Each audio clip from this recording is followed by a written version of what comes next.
Give me 1 sec. I'm gonna do my usual scramble to get everything set up before I start doing anything of importance.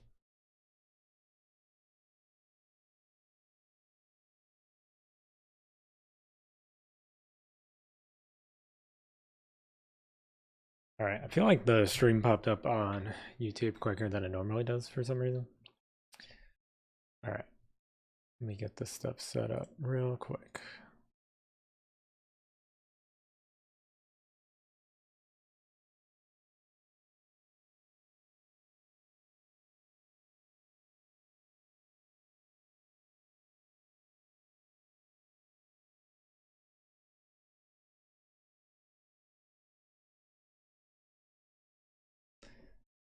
The title on YouTube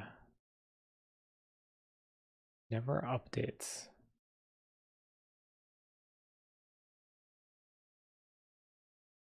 I feel like I didn't change it last time. And it has the one about Jake. Yo, what's up, Skills?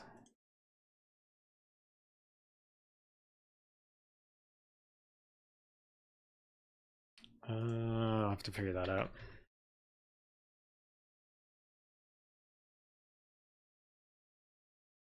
We will have to figure that out.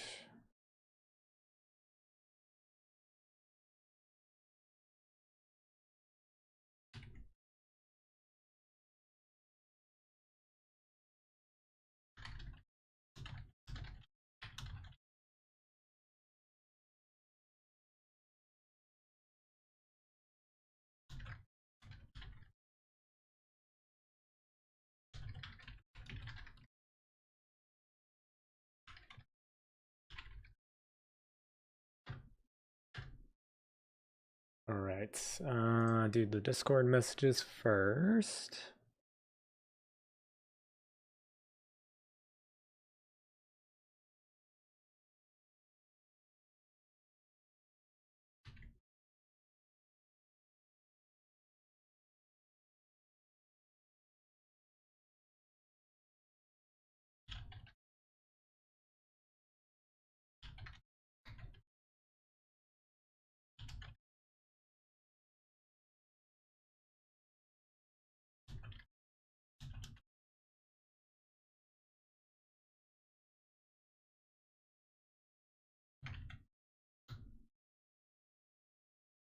What's up, Mistral? How you doing tonight? I'm just doing my usual promoting the stream everywhere before we actually start streaming. I don't know, the title not changing on YouTube is annoying. I gotta keep an eye on that. I'll refresh it in a little bit and see see what happens. Ingvar, yeah, Ingvar's on my shirt tonight.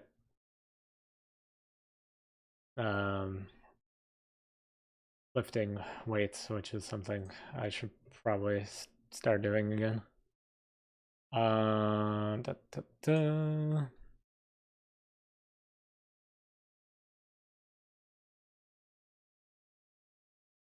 I was like, oh, I should because last week I was like I should prep it ahead of time and then release it or whatever. And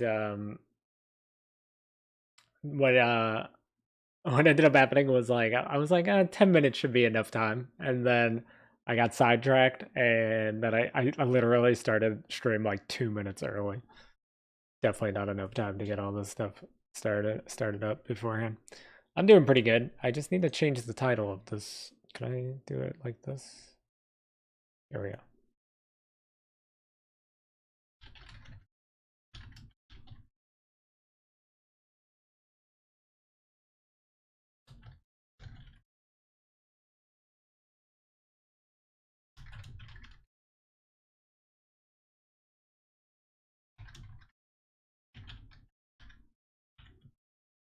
See if that works.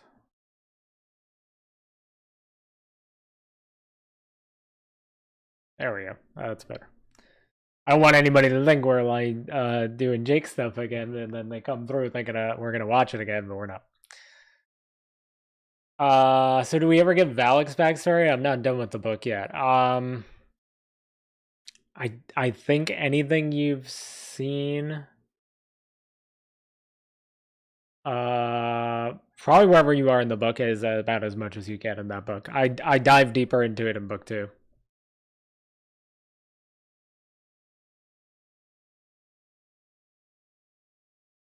I definitely dive deeper in book two. Um, like I said, book one, if I could go back in time and change some things, I would.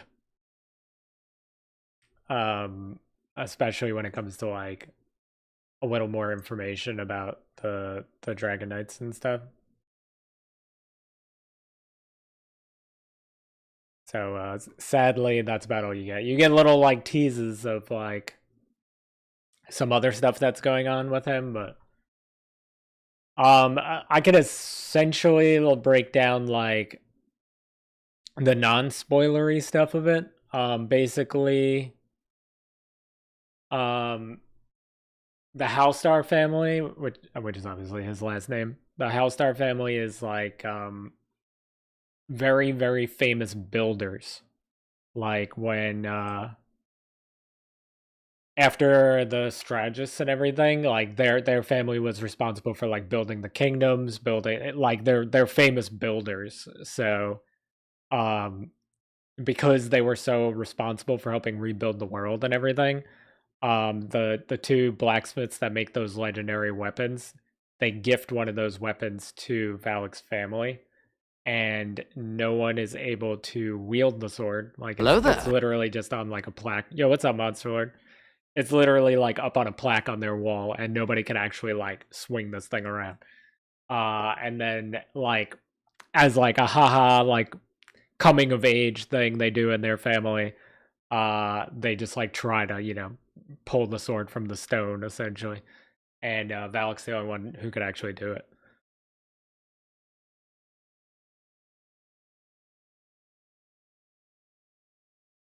I see what you mean by that, but the pacing is just full on forward pedal to the metal. Yeah, like it's funny because I didn't try to rush through the book, but it feels rushed, especially the last couple of chapters. Like I honestly should have added like another like 200 pages to that book.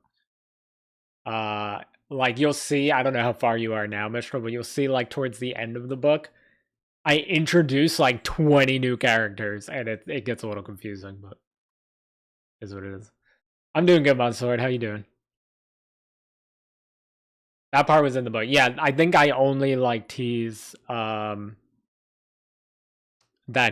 his family has this sword that nobody could wield, and then he's able to wield it. But I don't know if I go so much into like the family being famous builders and stuff like that. Maybe I edited some stuff in about that, but I don't think it's in the actual book, or at least I thought it wasn't. That's why we need to read it on stream. I need a refresher myself. It's been a while. You're like 60% done so far, but yeah, there's a lot going. Yeah, it's a lot. It's gonna get a little more overwhelming. I'm sorry. It's just the way it was. You'll see. Well, I think when you're done with it, you'll understand why I wanna do it over, or like revisit it, like fix it a little bit. Doing okay so far? Nice. I'm just promoting the stream everywhere real quick, and then we're going to read through the Sabbia Saga Part 1, which is going to be a ton of stories that we released already and two new stories. And then I'm planning to do a Part 2 that's going to be all new stuff. You already finished book 2. Was book 2 slower? Um, I'll say it's slower than book 1, but it's still not slow. Like it's very like bang bang bang. Like there's stuff still happening pretty frequently throughout the story. It's just a little more controlled in book 2. Like I don't think I would change much in book 2, unless I make some drastic changes to book 1 that I was actually thinking about doing. Um, if I did that, then I'd have to change some stuff in book 2 just so it makes sense. But I'm actually pretty happy with book 2 because book 2 I narrowed down the focus So there are some like new characters introduced, and characters that were briefly mentioned in the first book that play a bigger role in the second book. But the actual storyline is like funneled in a way that it's a little bit more under control. So like in the first book, we bounce between like Valak's story and Marcus's story quite a bit. In book two, they overlap a little bit more. So it's not like all over the place. And it's a little more like it's still chaotic, but it's like controlled chaos, I guess. You'll see if we ever read it on stream. I do kind of want to read I think Thursday's stream we're gonna start reading book one on stream because I was like I was stressing myself out so much with scheduling all this stuff up until May, but I was like I've read so much stuff on stream already. Like we read all of the Mira story, read all of the prequel.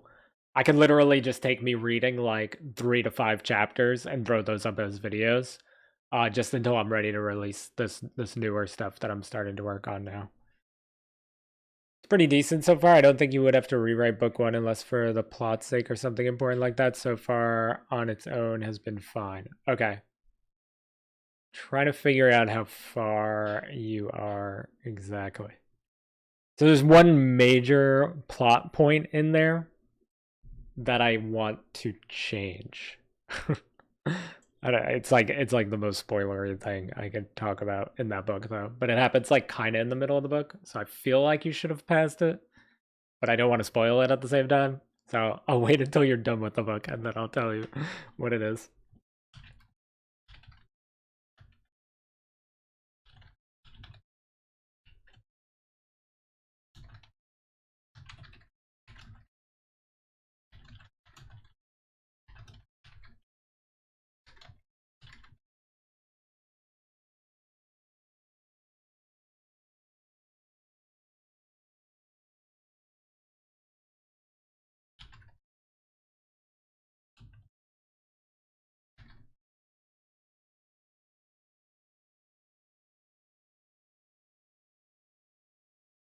All right.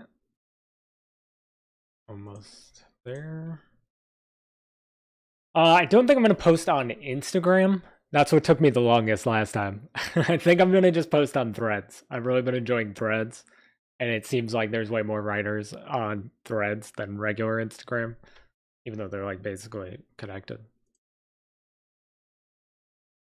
Yeah, I just don't want to spoil anything. It's kind of like a big twist. Not like a twist, but it's like it's a big part of the story. You'll see when you get there if you haven't already.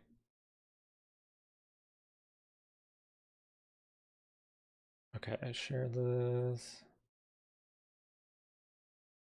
Oops. All right, I was supposed to put a message on that, but that's fine.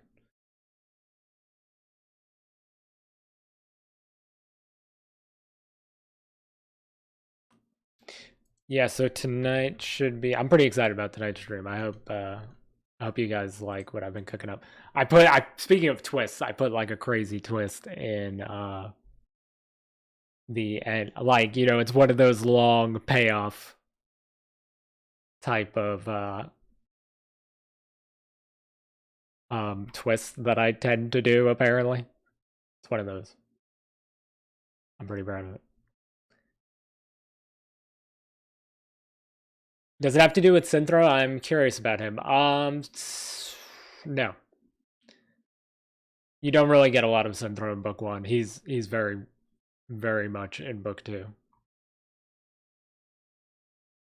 The only Synthro stuff you get is like anything that happens with Mira and then something later.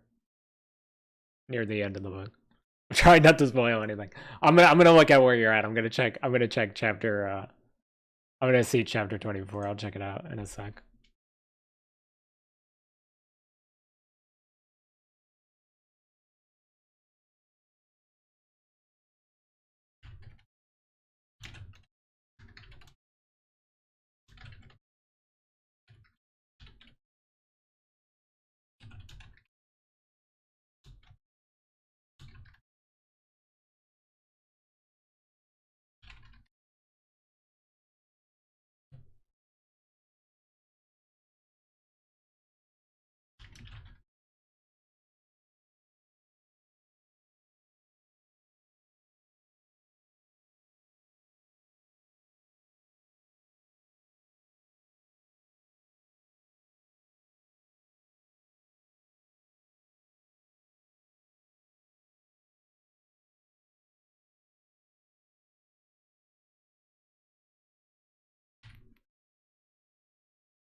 Okay, you're barely starting the chapter. All right, I'll see where you're at.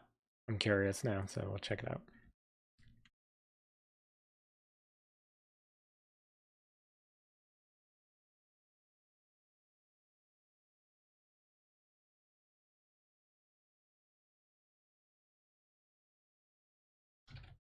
The hashtagging kind of is so weird on threads, though. So you're only allowed to tag one thing in a post. So I never know which one to tag because there's like book threads, there's author threads, writer threads. Maybe I should do like writer threads. I'll do book threads when we're doing the Soldier's Crest reading, I guess. Let's try that.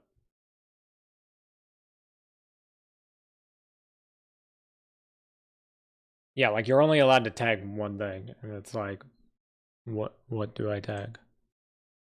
What do I tag for what?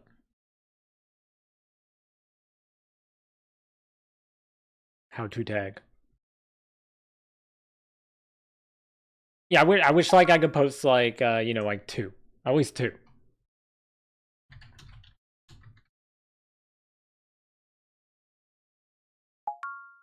All right, that is everything. I think finally, we did it. All right, now let me open up some other stuff. Okay, so Sabbia Saga. I did an outline, mostly just so I know what I'm gonna read tonight and what I need open for tonight. But we'll get to that in a second. Let me see where you're at on Soldier's Crest, out of curiosity. You are on 24.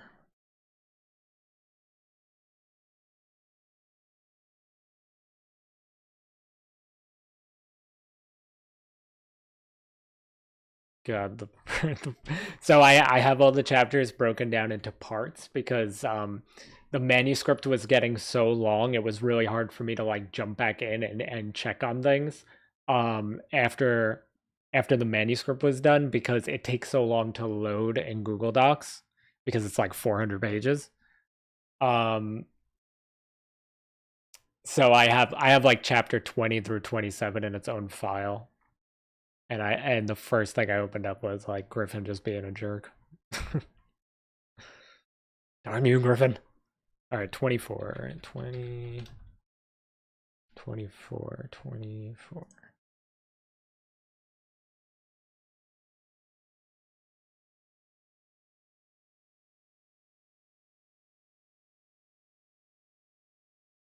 I'm just looking at what is the end of 23 now.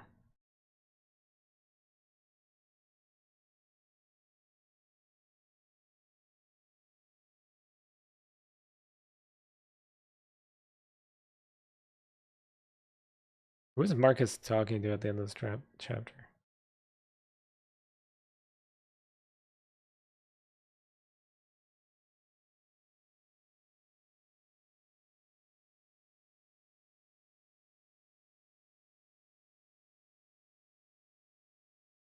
Oh, Lisa. Okay, makes sense. I was like, who is he talking to at the end of this chapter? Because I saw Valak's name and I was like, he's not talking to Valak because somebody is talking about Valak to him. Okay. Refreshing my memory real quick.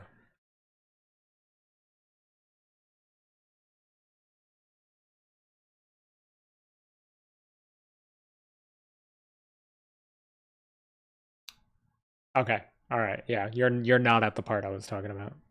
I really thought that was like sooner rather than later. You're up to a really good part though.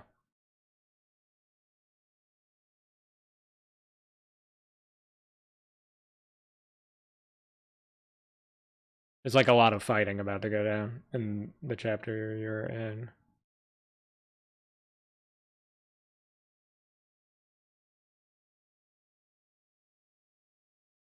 I'm pretty excited to read this on stream.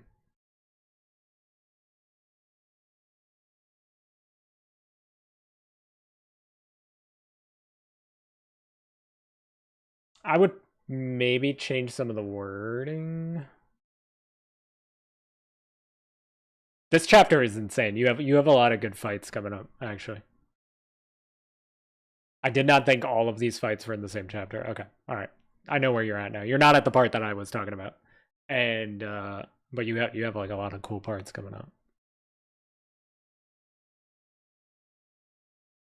A lot of fighting. I wrote some fight scenes in the stuff that we're gonna read tonight. All right, so I need Rima. I'm gonna just read the Rima stuff myself, but I highly recommend going to listen to Janine's versions because they're way better. They're way better than whatever I'm about to do.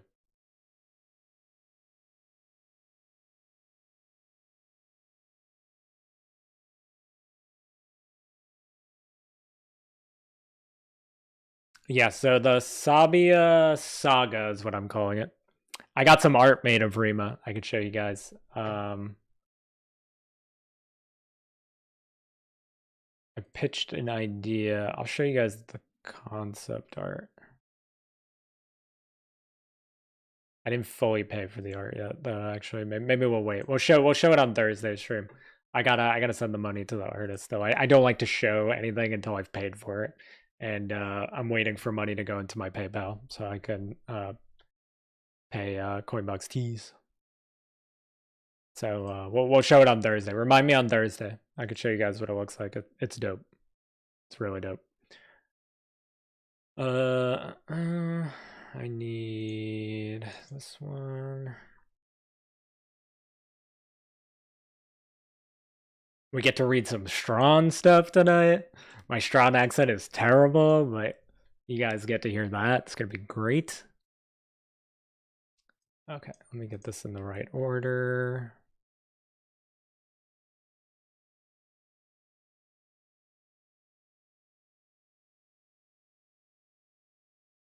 There's some fantasy shorts. There's some regular fantasy distractions.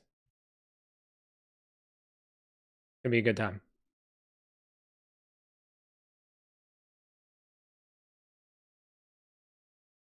Most of these have been released. So most of these, if you like them, you can go listen to them. And they're probably going to be way better. Some of them I recorded myself, so it'll probably be better quality on here than the actual recording. Maybe those are ones I'll consider like snipping, cutting out and putting up.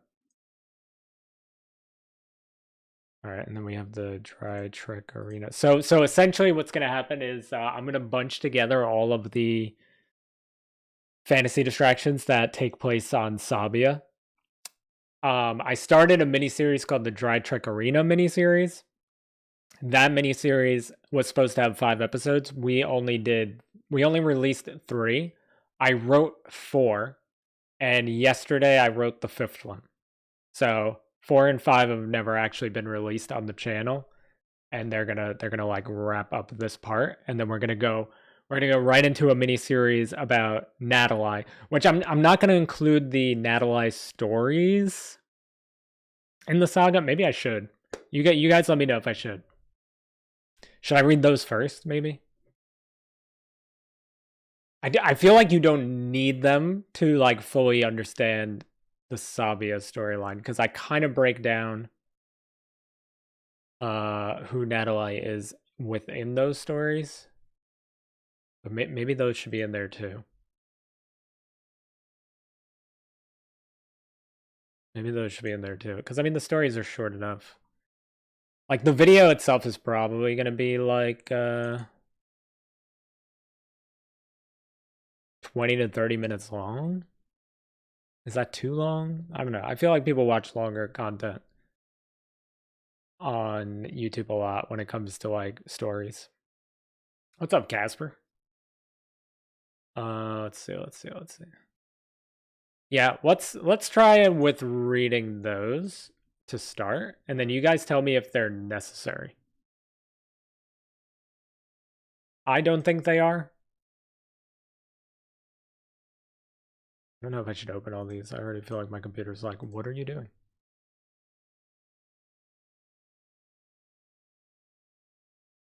Maybe we can time how long it takes me to read them, but I feel like I'm going to get distracted a lot. I feel like I'm going to get distracted a lot. Unless I start and stop a timer every time we start reading one or something. I don't know. All right. Yeah, so the concept is basically going to be maybe Natali 1 and Natali 2. There's a fantasy short about Natali as well, though. I don't think I mentioned Sabbia in there. Because these are more like not connected as much. And there's a riddle one too. I'll read them for stream purposes, but I don't think I'm going to include them. I will read them in order of release. I don't think I need to include those though. Yeah, so it's my initial plans are the first Rima story, the Yan story, the Rima short, the Charlemagne short because it takes place on Sabbia, Strawn, Orion, which is technically on the main continent. What's up, Casper? I am a nerd, okay? Proud of it. The Orion story, which technically takes place on the main continent but is connected, and then Dry Trek Arena miniseries 1 through 5. 4 and 5 are brand new. Everything else we've technically released already. But I'll start with the Natali stuff, and then we'll see if that should be in there or not.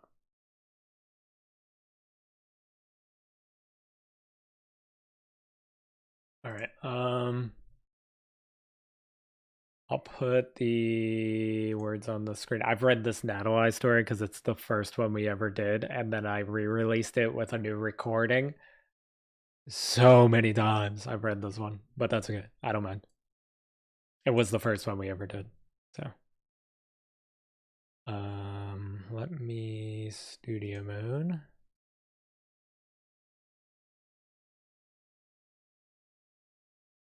You like nerds? They usually have big pickles. Okay. I don't know how to respond to that. All right, here we go. So this is Natali number 1. Well, this is number 1 fantasy distraction ever. But this is Natali, Daughter of the Sun. It was the first one we ever released. First one about Natali. Kind of ties into Sabbia, but I don't think it's necessary. So you guys definitely tell me what you think when we get there. All right, so here we go. Gather around, students. I can't like not do the voice because the first time I ever recorded it, it was like, gather around, students. It was like very slow.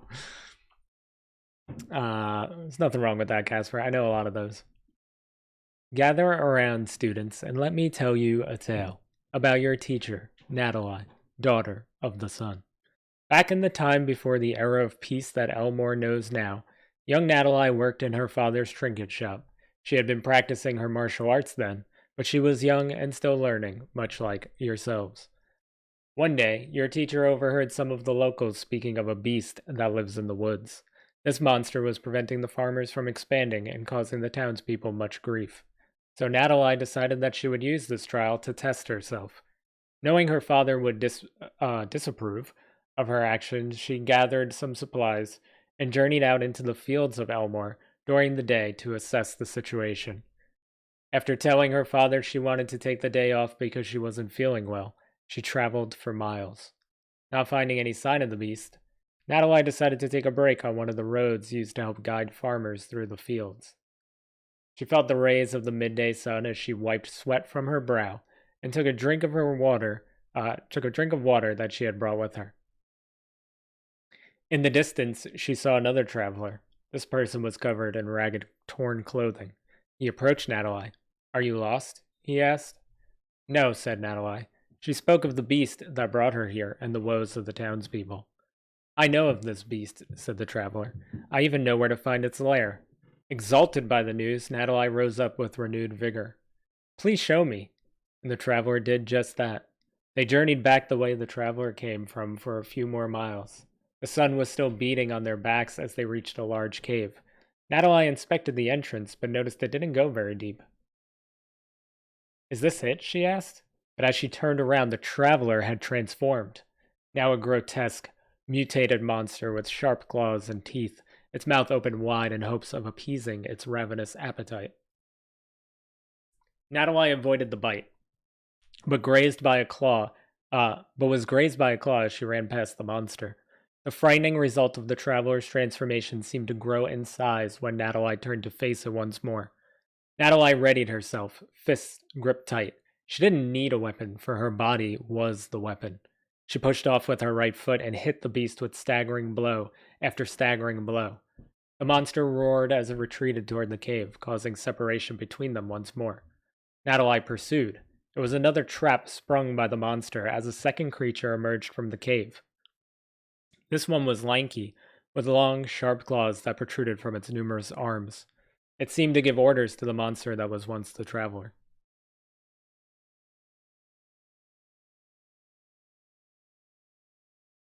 Do I have a Valentine's this year? No. I was thinking about bringing back a Valentine's Day tomorrow, though. We did that twice, and then I skipped, I think I skipped a year or two. Basically what we do is, but I don't have the green screen anymore. I guess we could still make it work. What I used to do is I would sit with my green screen, and we would fill in the background with just random characters that we find attractive from like video games and anime and just IRL, like celebrities and stuff.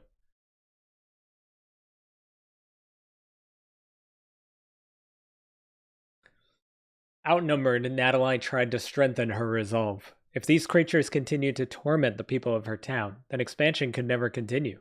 Prosperity would be unobtainable. As the monsters grew near, she felt something inside her begin to burn. Starting from the center of her chest and pushing outward through her arms and down to her fingertips. I had a burp. Excuse me. I'm drinking seltzer water because my tummy's been bothering me the last couple of days. It was at this very moment that the sun had chosen her to be its vessel. Flames formed around her hands, the reflection of them dancing in her eyes. These monsters bore witness to the birth of a fire goddess. Each attack that followed was accompanied by blistering heat, charring the surface of the beasts with each strike. In mere moments, the fire that had engulfed Natalie was no longer controlling her, but she was controlling it. It was as if the monsters were a small piece of paper, and she, a conflagration. Nailed it on the first try. I always get that word wrong on the first try. Nailed it. Sorry. Anyway, this is what happens when you record this story multiple times. The battle that appeared to be a mismatch against Natalie was over in seconds. Naught but ash and bone remained of the creatures, and the... Why is my camera flashing? Did it track me? I don't know what it's doing. It's spazzing out. That's okay. Anyway. This always happens. Naught but ash and bone remained of the creatures, and the sun's newfound daughter stood unwavering above them. The townspeople didn't know it was Natalie at first who rid them of this problem, but in time they would learn it to be her, as would any other monster foolish enough to attack the fields just outside Elmore. Soon the monsters heard the tales of her triumphs, and the fields became the peaceful ones you know today. Like, I feel like that one doesn't need to. I mean, it hypes up Natalie and, you know, establishes her as being kind of this superpowered fighter, but I don't think it's necessary. This one maybe, just because it involves them ending up in Sabbia, so we'll see. We'll read this one too. This is the second Natalie story that we released. It was Fantasy Distraction number 11, because my original plan was to have continuations every 10 releases. So Natalie being number 1 meant that her next story would be number 11. And then that's why 21 is Transmissions. We did it for a little while. Like 21 is Transmissions, which is like the continuation of Kai's story. And Kai was the second Fantasy Distraction. Yes, that makes sense. That does make sense. So, like, that's how it would be. Like, every couple of stories, it would be, like, a continuation, but I didn't end up doing that. I scratched that idea, like, halfway through 10 through 20. Well, other than 21, obviously. But you'll see if you look at the like early fantasy distractions, you could see that it was like looking to continue storylines, but then we ended up not doing that. Same with fantasy shorts. If you check out fantasy shorts, they mimic our releases. So like fantasy short number 1 is an Adelaide story, because of this. And then fantasy distraction, fantasy short 11 is the one about Riddle, who is also connected to Natalie. So it was actually meant to mimic the Natalie release of number 11. So there was a lot of stuff that I planned ahead and planned out like that either we continued to do or didn't continue to do. But like, I don't think a lot of people realize that's how it works. But yeah, that's how it was. The only reason it ever changes is if I couldn't get something recorded by one of our narrators in time. Then I had to switch orders. But for the most part, the shorts should mimic a lot of the stories. From like Fantasy Distraction 1 through 25 versus like Fantasy Short 1 through 25, if that makes sense. Anyway, let's carry on. The attack came in the night, a time of day when Natalie was at her weakest. The kingdom of Ilfor was just west of Elmore, and tensions had grown all over Fenrir as battles raged in the north.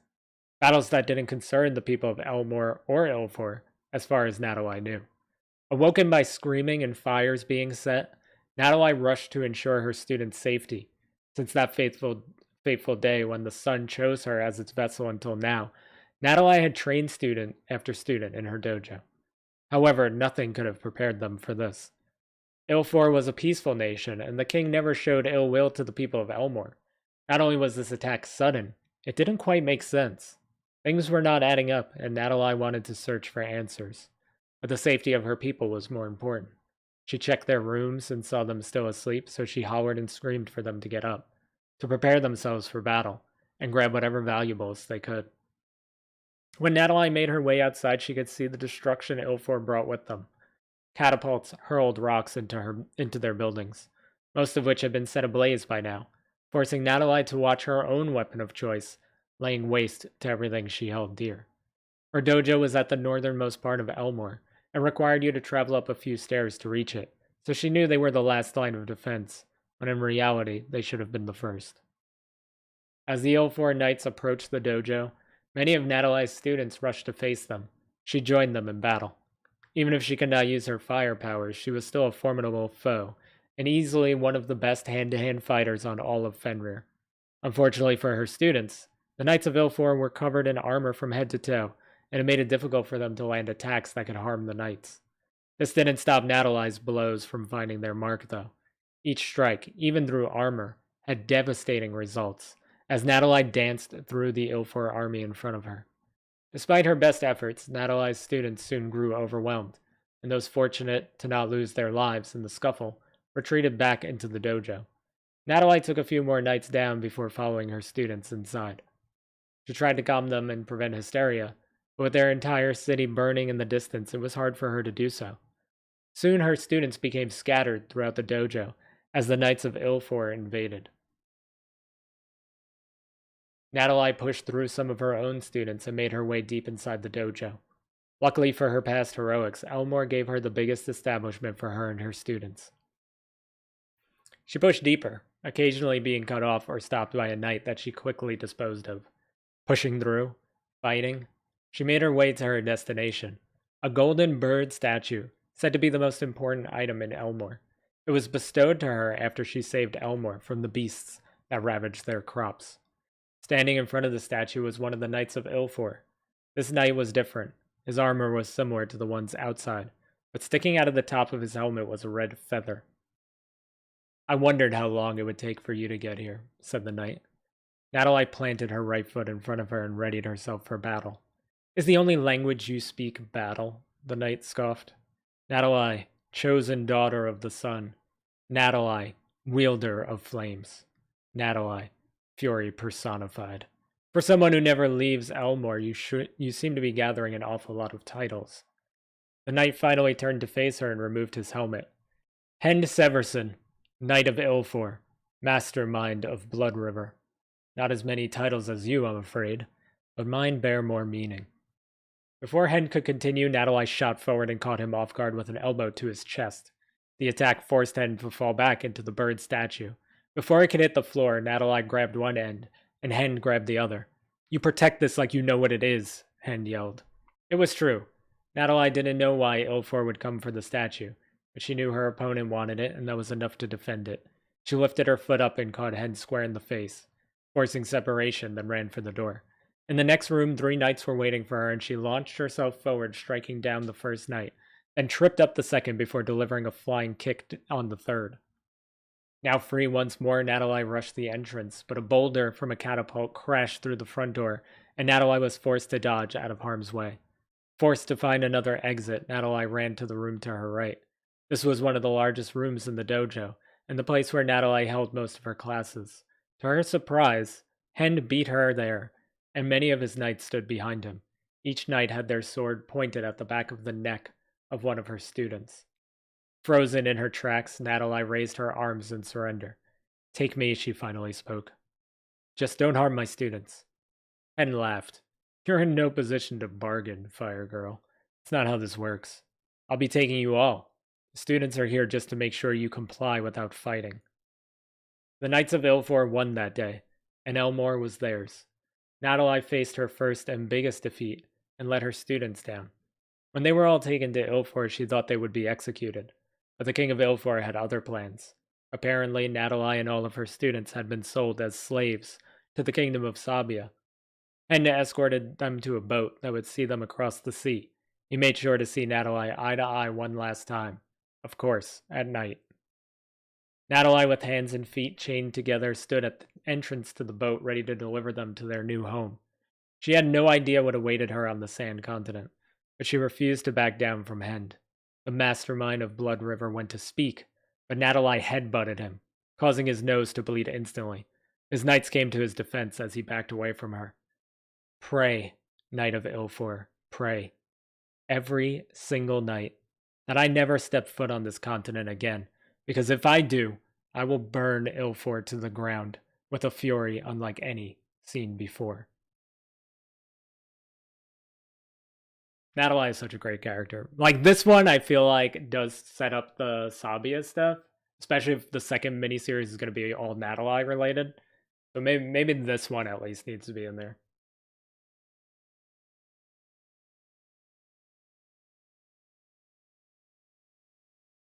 I feel like this one needs to be in. Check out the shorts. So this one I recorded. Natalie one I recorded. I've re-recorded them to be released on the channel. I don't think this one came out yet on the channel. Did it? The first one did, obviously. It was the first one with the word scrolling that we released.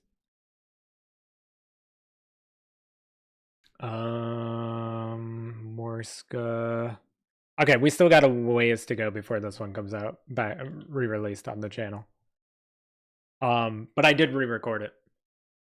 I like this one better than the first one you read. Okay, yeah. I think this one belongs in there, but the first one isn't really necessary. The first one was the first one we ever did, and it wasn't meant to continue anything, really. And then when I made this, I had like so many more ideas by this point. Like Sabbia wasn't even a thought in my head yet when I wrote the first Natalie, and Rima wasn't a thing. So like so much evolved between the first Natalie story and this one that I don't think the first one is really necessary because it doesn't really connect to anything. You get the point that her power is from the sun, but like that's about it. Let's see the shorts. The shorts I don't remember as much. But yeah, 1 in 11 I recorded. This fantasy short number 1 is from Natalie's perspective and was narrated by Innocent, who was part of Jake's thing that we watched last week. Highly recommend it. Innocent is basically like a legit voice actress. So she's the real deal. So I highly recommend listening to her version on the channel, but I'm going to read it just for my own memory's sake and just for the sake of the stream. But definitely go check out Innocent's version. It's way better than whatever I'm about to do. But I don't think this one is gonna tie into Sabbia either. I don't remember it doing that, so we'll see. I don't think the riddle one does either. The only reason why I might throw the riddle one in there is to establish who she is, because that's relevant to the stories we're gonna read later. Whenever I close my eyes, I can recall the moment I first felt the sun's warmth. Darkness, followed by a tiny spark that would soon ignite a fury inside me I never knew existed. Confronted by those monsters just outside Elmore, I knew I needed to fight for my people. That I needed to fight to survive. The sun chose me as its daughter, as its vessel, to protect this world. Elmore needed me. Fenrir still does. Since that fight with the monsters, but I'm assuming this does not go into the Sabbia stuff if she's talking about protecting Fenrir. So, whatever, we'll just read it. This one's short, it's only 2 pages. Since that fight with the monsters plaguing the farmlands, Elmore has recognized me as its guardian. They bestowed upon me the largest building in which to train my pupils. Never again shall Elmore be too weak to stand against a threat. Someday, that doesn't work out. Someday, I don't know when, but someday I will have to leave this place. Venture out and help where I am needed, wherever the sun decides that to be. When that day comes, I want to make sure that there are people to stand up for Elmore and fight the battles I won't be able to fight for them. People of Elmore, more specifically the children, often ask me what it's like when I channel the powers of the sun. It's hard to explain, and I typically try not to use them if I can help it. I would be a bad teacher if I tried to teach my students things that they can never do or achieve without the sun's blessing. But when I do get to tap into this gift given to me, there is no sensation like it. It's not hot. My body doesn't sweat from the heat. It's more of a gentle warmth, a calming, peaceful feeling. A bit ironic that I feel those things when I enter that state, since what usually follows is pure rage and relentless violence. A true nightmarish sight if you're on the receiving end of my wrath. There are a few of my students that have witnessed me at my full potential, though the occurrences are rare. They constantly joke about how I'm normally very serene. I spend most of my days after one of these moments of fully unleashed power and potential in our dojo meditating. She would actually get along a lot with Kazai and would be a pretty good matchup for Ingvar, I think. I feel the need to reset my body and realign my soul. I may fight for the sun, and it may use me as its vessel, but I never want its power to fully consume me. If I fully give in to this power, the results could be catastrophic. The sun chose me for a reason. It knew I could handle this power and keep it in check. Use it for good, not for evil. Use it to protect those unable to protect themselves. If the day ever comes where I can't do that, then let the sun abandon me. Let it move on to someone else. I will no longer be worthy of its blessings. I hope that day never comes. The people of Elmore say I'm the light in the darkness Fenrir needs.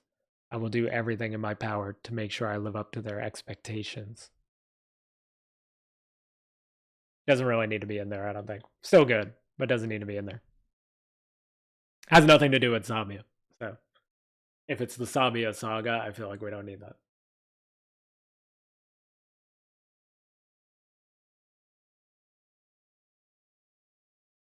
All right. This riddle story, the short, I'm pretty sure was read by Cecilia.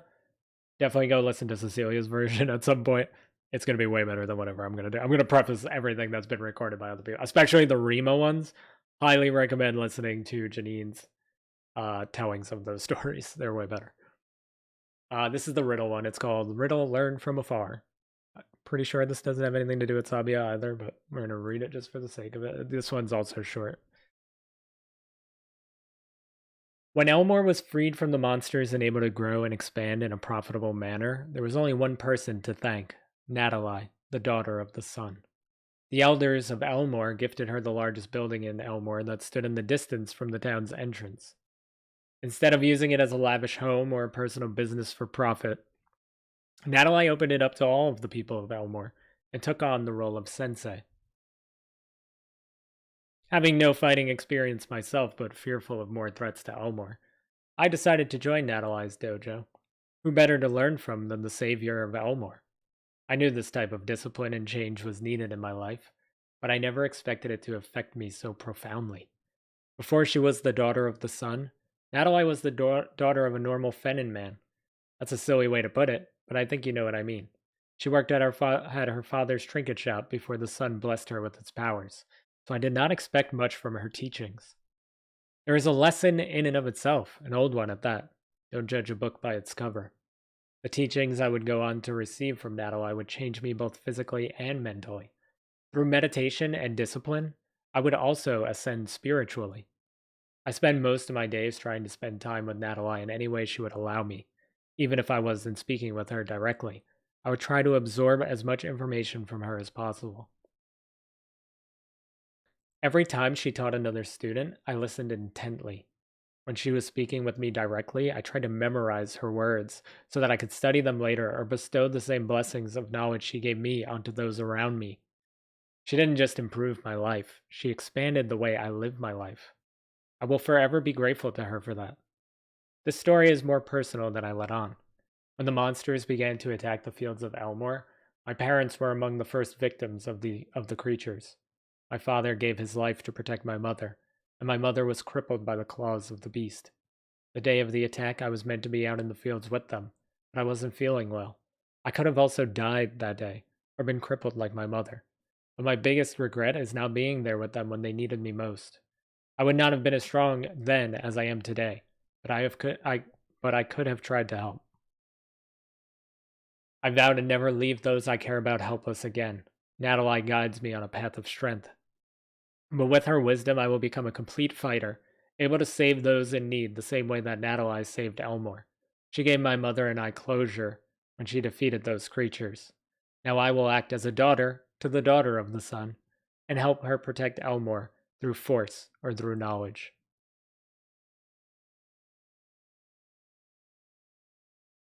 I don't think it really needs to be in there. All right. The now we're at the stories that I am 100% putting into what I'm calling the Sabbia Saga Part 1. That one was good. Yeah, Riddle is pretty interesting. You're going to get a lot more of her soon.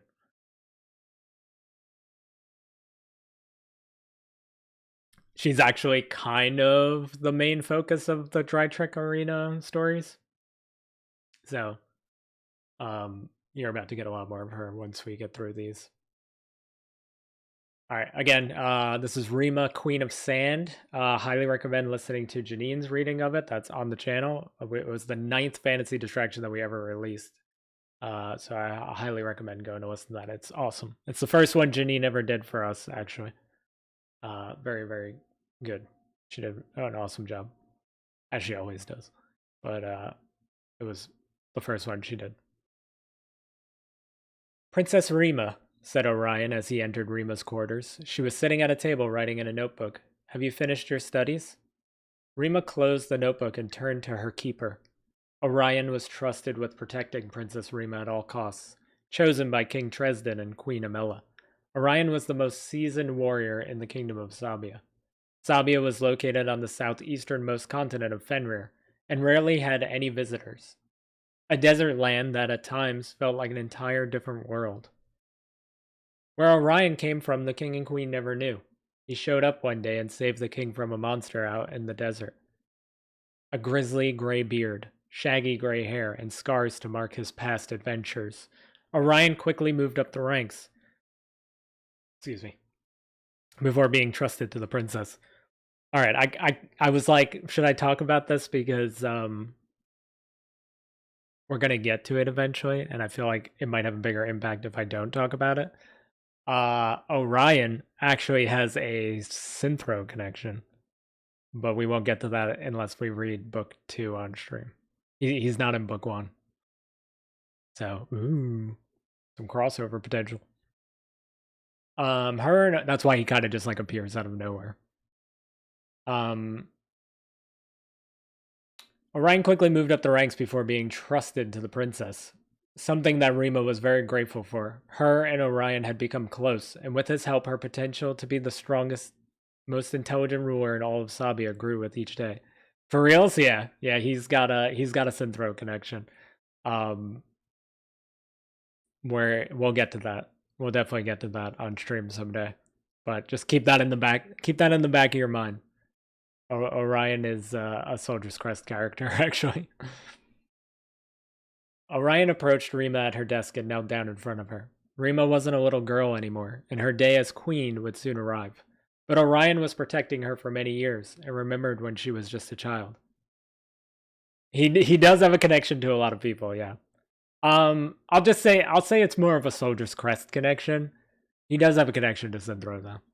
But it's more of a Soldier's Crest connection than Synthro directly. But you'll see when we get there. Hopefully we get there someday. But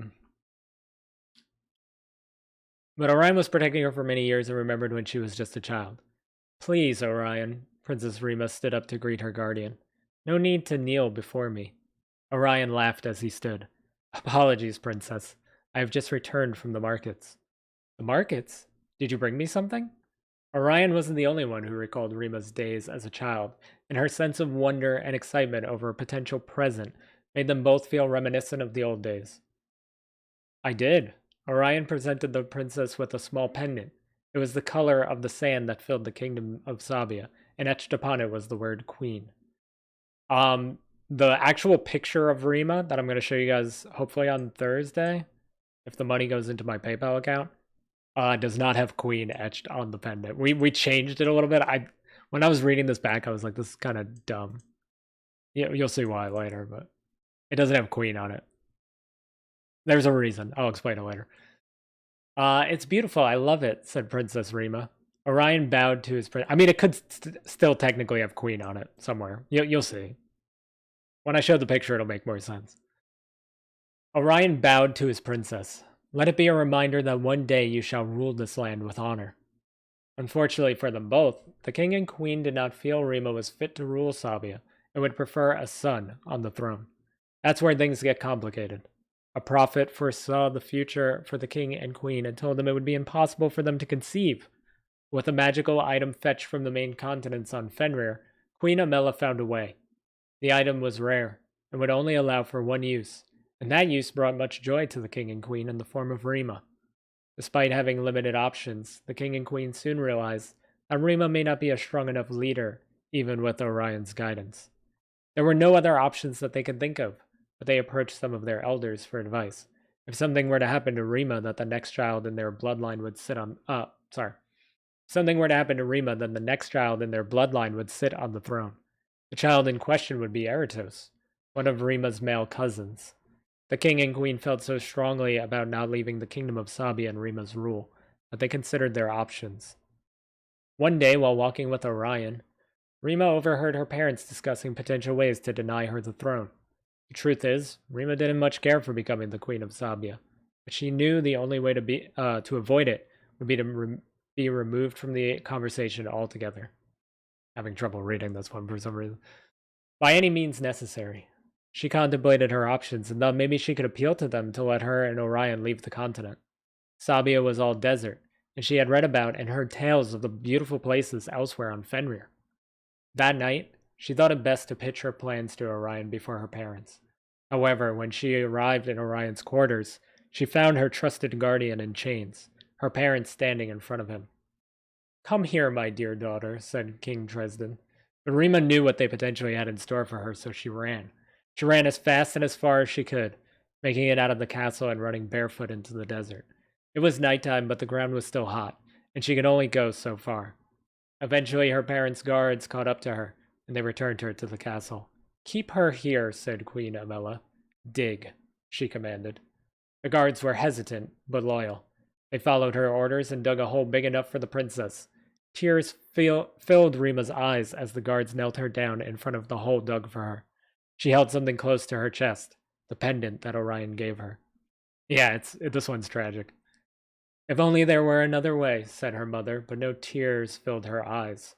Rima could tell her mother felt no remorse as she felt the flat part of her mother's sandal strike her chest. She basically, this is Sparta's her into the hole, by the way. When she hit the base of the hole, she hit her head and things became blurry. It immediately became hard to hear, hard to breathe, and hard to see. The sound of the sand being pushed on top of her made her squirm, and to try to fight her way out, but she was too disoriented from the fall to put up much of a fight. The next day, King Tresden visited Orion in his cell. He explained that one day they would let Orion out to serve the kingdom of Sabbia again, but at this point in time they could not trust him. He had grown too close to Rima, and the king and queen feared that he would retaliate. That very same day, the king and queen invited young Eritos to their castle to discuss the future of their kingdom, and when they invited him into their grand dining hall, they had one more guest that they did not expect. The guards laid on the floor with sand coming out of their mouths, and sitting at the head of the dining table was Princess Rima. All over her skin were tiny grains of sand. The artist for Coinbox Tees that drew Rima actually made her her skin grainy looking. It's really cool, the effect that he put on it. It had become a part of her. The king and queen, as well as young Eritos, stood frozen in fear. Princess, Queen Amela began. Rima stood up slowly from her chair. You could hear more grains of sand fall off her body as she rose. I am princess no longer, said Rima. From this day forward you will address me as queen. Don't be silly, child. I am the... Before Queen Amela could finish her sentence, Rima turned her into a sand statue, and did the same to her father, the king. Eritos stood for a moment and came to the conclusion that running was not an option. Instead, her young cousin knelt down before his new queen. Rima ignored the gesture and slowly walked beside the table. The food set up for the former king and queen to court young Eritos was still on the table. Rima picked a grape and ate it. Doesn't quite taste the same now, she said as she chewed. Do you know why that is, cousin? Because the way Janine, I listened to this the other day because I had to put together the re-release with the word scrolling. The way Janine does this part is so good.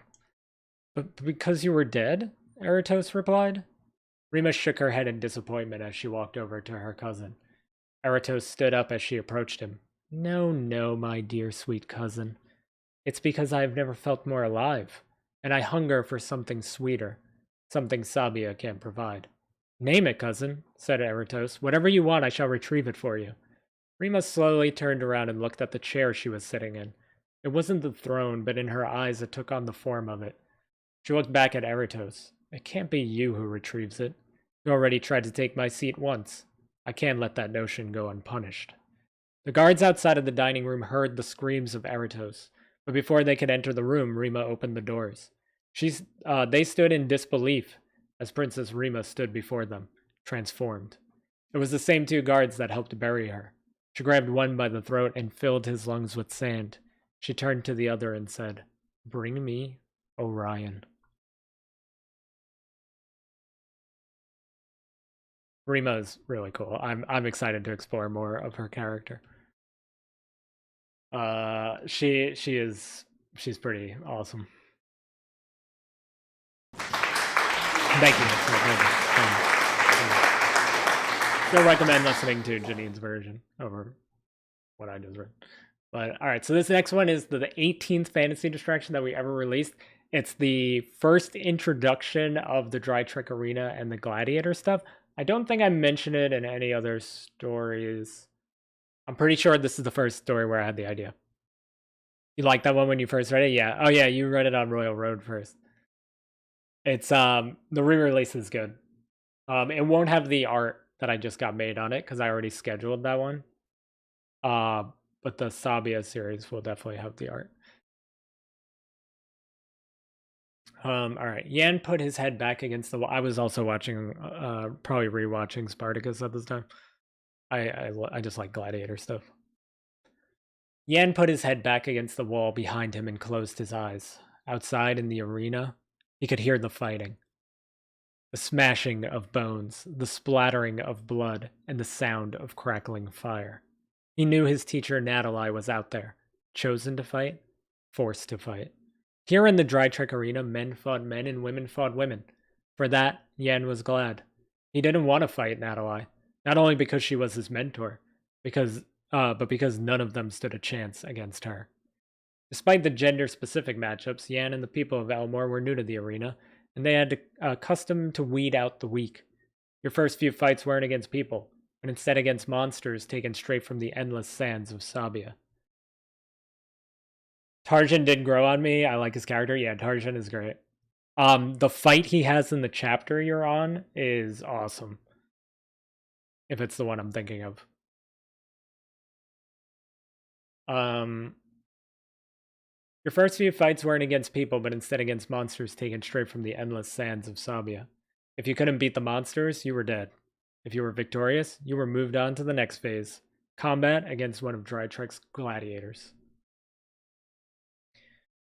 Yan and the others weren't told when they would be fighting, but he hadn't fought yet, so he assumed he would be next. A smart assumption, as one of the Drytrek arena guards grabbed him by the arm and threw him near a metal gate. Yeah. His fights are awesome in there. So you're coming up on like some really good fights in that series, or in that book, I should say. Peering through it, Yan could see the aftermath of Natalie's victory. 3 dead beasts lay scattered around the arena, as other Drytrek guards put out flames on the ground. Yan waited patiently as the guards cleaned up the remains.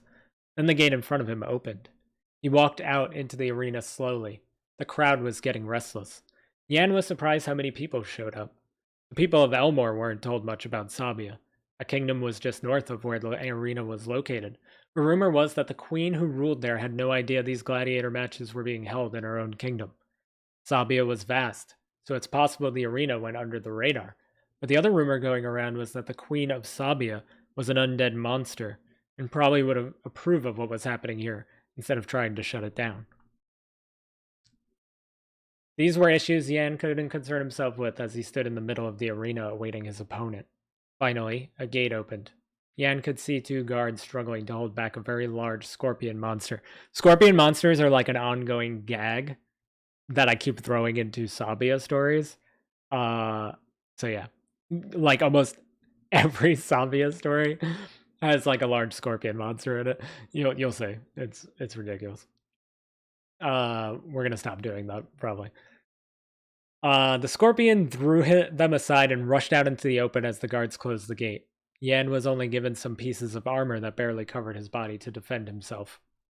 And there were weapons all over the arena to use, but he would have to find them if he wanted to use them. As the scorpion moved side to side, dangerously close to the crowd in attendance, Yan panicked and stuck his hands in the sand, trying to find one of the aforementioned weapons. Before he could find one, the scorpion became aware of his presence. As if the beast knew why it was there, it pursued Yan with a killer instinct. Its large pointy tail I'm just gonna fix this. Its large pointy tail came crashing down just in front of Yan, and he managed to roll out of harm's way. He felt something against his back as he rolled and noticed a spear on the ground. Luckily, Natalie had trained him in all manner of weapons. Stomping the ground to force the spear up into his hands in one motion, Yan drove the spear into the scorpion's mouth. Even the scorpion was taken by surprise as the crowd gasped. Its tail continued to try to hit Yan, but he dodged each attack with ease. Finally, he steadied his feet in the sand and used all his might to push forward, driving the spear in deeper. A horrifying screech exited the scorpion, as did its last breath. Pure silence filled the arena. No one thought it would be over this fast, and no one thought Yan would be the victor. Once the silence broke, the crowd cheered for Yan. Yan nodded and dropped the spear, then headed for his gate to return. But it wasn't his gate that opened. It was the gate the scorpion came from. Yan realized in this moment he had become unlucky. Since arriving in Drytrek Arena, the other prisoners as well as the gladiators had spoken of a man, the Drytrek Arena's champion, Azai. I kind of wish I didn't name him that because it's too close to Kazai, but whatever. If someone impressed Azai, he wanted to meet them and fight them. Supposedly he wasn't a very patient man, and Yan was about to learn that firsthand. Unfortunately for Yan, that men only fought men, and women only fought women. The wording on that is weird. As he was sure Azai would pick Natalie to fight.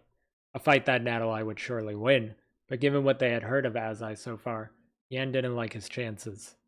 Azai was not what you would expect from a gladiator champion. He was tall, not very muscular at all, and looked more like a model than a fighter. Men and women alike adored him, and he presented himself in a way that was very elegant and debonair. However, it would be a mistake to underestimate him in the arena. The armor they gave Azai was leather, and covered most of his body, and his sword was a katana that they say he took from the dead hands of the first man he killed in Dry Trek Arena. Yan found himself without a choice and returned to the center of the sand, where Azai approached him. Azai didn't say a word, and Yan chose to do the same. If he was going to earn his place in the Dry Trek Arena, he would need to prove he wasn't afraid of Azai. Even if he lost this fight, if he somehow managed to keep his life, it would force the other prisoners and guards to respect him. Yan threw the first punch, but every martial arts attack he learned from Natalai was easily dodged by Azai with very little effort.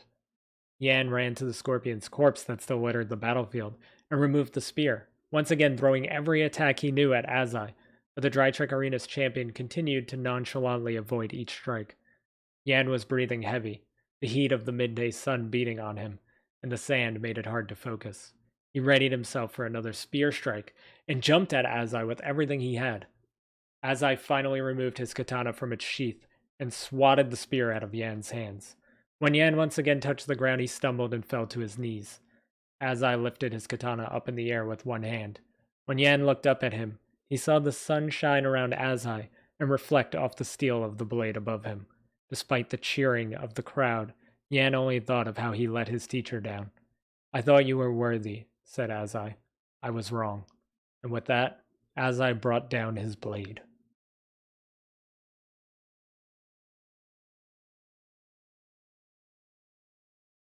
This whole story was literally just to introduce Azai as the champion, but Yan's got like a a very quick story.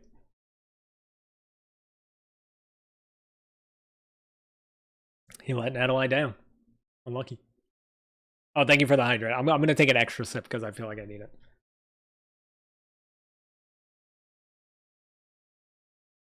All right, this is the fantasy short for Rima. I think it's told from Rima's perspective. I honestly don't remember this one that well. I think it's Rima talking. It's a little bit of a swerve in the opening, but...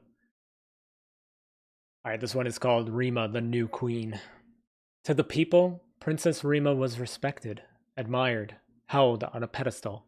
Many believed she would need a lot of help to rule, and she would struggle. But in the end, the kingdom of Sabbia would continue to thrive. King Tresden and Queen Amela had their doubts, but with her guardian Orion by her side, she would go on to rule effectively. She would get the job done. My queen!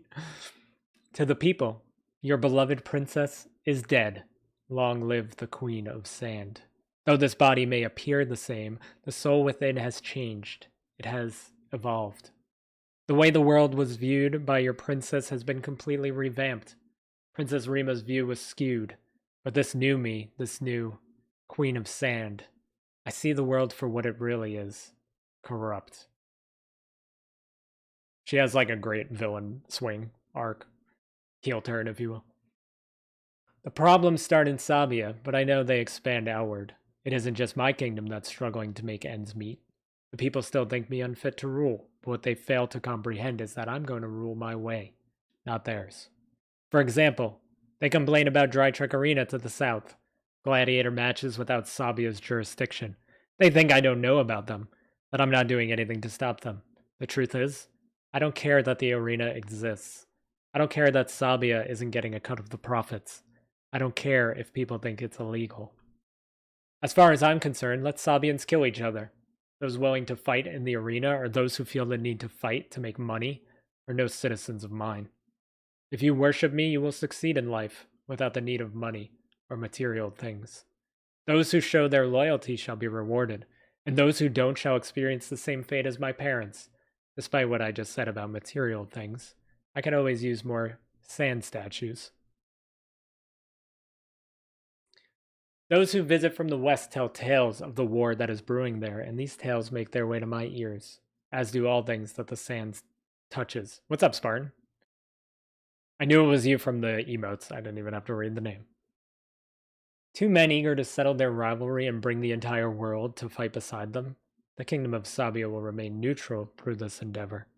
I have no interest in settling their scores, and when I have scores of my own to settle, of my own to settle right here on the sands, If it were up to me, we would take King Ingvar and Lord Kazai and throw them in the arena and let them settle it that way. Though, judging by the effect their last battle had on the world, I'm not sure I want that type of destruction on my continent. There is no need to concern myself with their war, but I do worry for Orion. I have sent him there to the main continent to fetch something for me. An item said to bring great power. Once it's in my possession, there will be no stopping the kingdom of Sabbia. Not while I rule. It won't matter who wins in the west. They will have to kneel before me.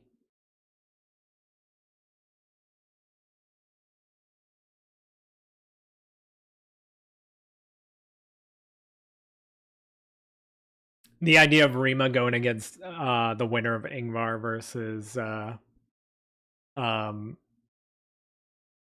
or Kazai would be awesome. Her villain arc, yeah. She monologuing all this. Yeah, we twirling a mustache, yeah. She I do a lot of monologues. Monologues are my thing. Ingvar and Kazai have a ton of monologues. But the whole like point of the fantasy shorts versus the regular fantasy distractions, especially the early ones, this changed over time, I think. But they were all meant to be like first person. Whereas like the regular fantasy distractions are like a little bit of everything.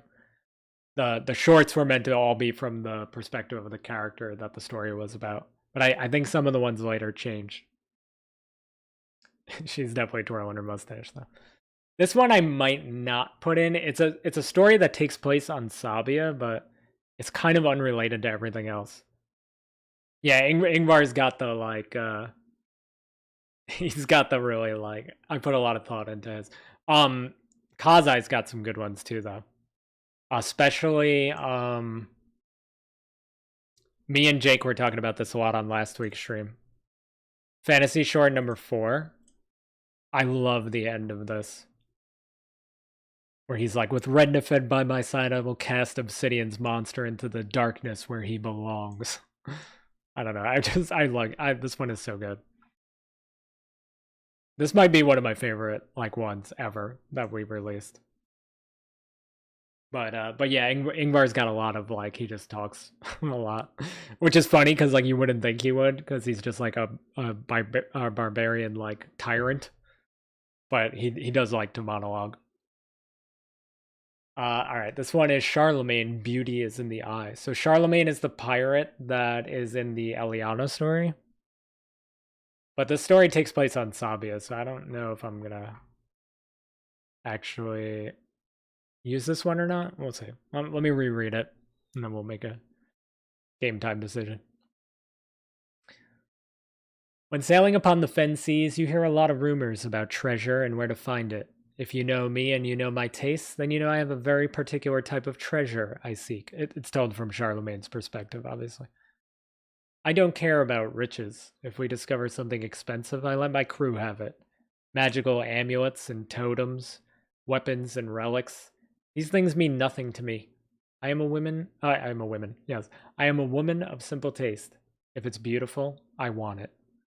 I chase the ultimate beauty. But while my lady love eludes me, I keep an ear out for other potential treasures. That's where the gem of Mericles comes into play. If I found out about it in the port of... I found out... I forgot how to read somewhere after the first 2 we read. I apologize. I found out about it in the port town of Forpal, shortly before we departed Vesuva. It was last seen in a town on the continent of Sabbia, but somehow it got lost in the deserts there. Could be a problem, since the majority of that continent is desert. It could literally be anywhere by now. We set sail for Sabbia and got there in a few days. Not many towns outside the kingdom. And we heard of a gladiatorial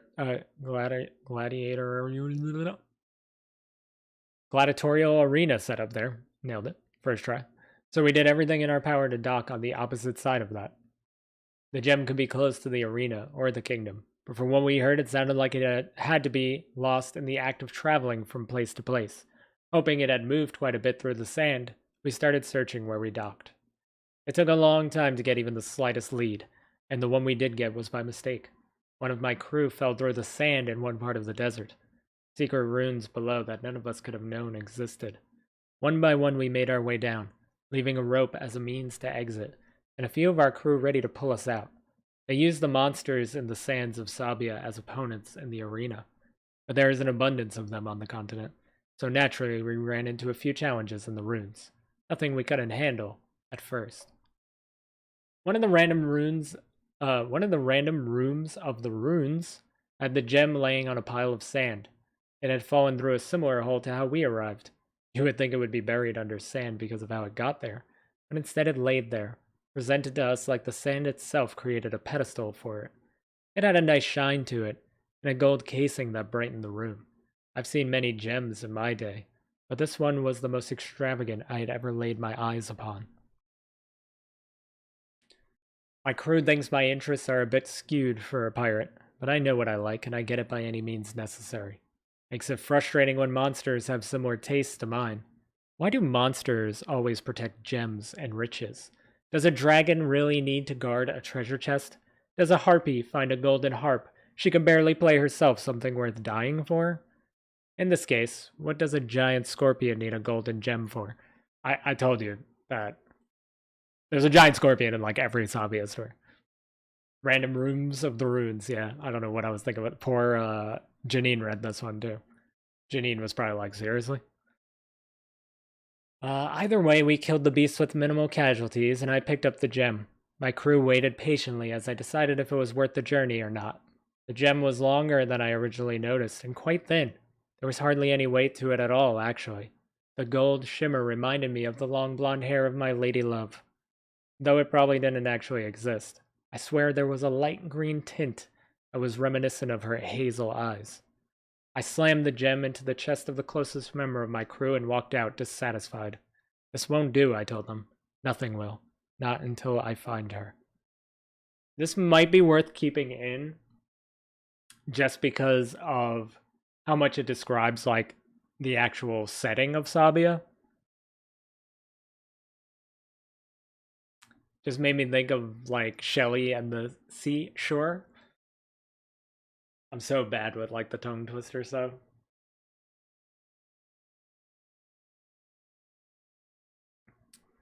Alright, that might be worth keeping in just for like how we describe Sabbia in there. Oh god, okay. I might need like actual water for this.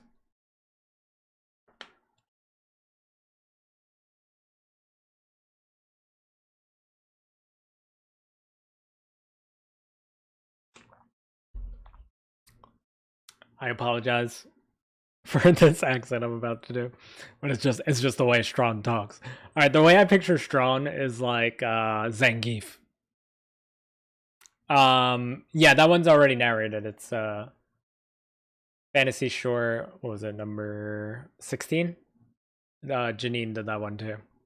Janine does like anything Eliana and Charlemagne related because she likes that storyline. So whenever I'm like, I need somebody to voice this, she's like, I'll do it. Alright. I am Strong, the beast of Kanun, gladiator of Dry Trek Arena. That's how he talks. Sorry. It's gonna be bad. Each day I wake up exposed to the heat of Sabbia, wondering if this day will be my last, if I will fight someone worthy enough to take my life, or meet a monster that is my match. Every single day I am disappointed by the competition. Kanun was a bland town in Sabbia, too small to contain Strong. These other gladiators are here against their will, but not me. I'm here to fight. I'm here for glory. I lose the accent and it comes back, so I'm sorry. It's bad. When I recorded it originally, I think it was all in the accent though, so go enjoy that if you want. So it frustrates me time and time again when I crush my opponent and Azai chooses someone else to fight. Azai is the champion of the Dry Trek Arena, the one who receives the most praise. They allow him to choose what opponents he wants to fight, and he always chooses those weaker than me. Do you know what I think? I think Azai is afraid of Strong. He knows if he challenges me, he will lose more than his title. Azai is a pretty boy concerned more with his looks than being triumphant.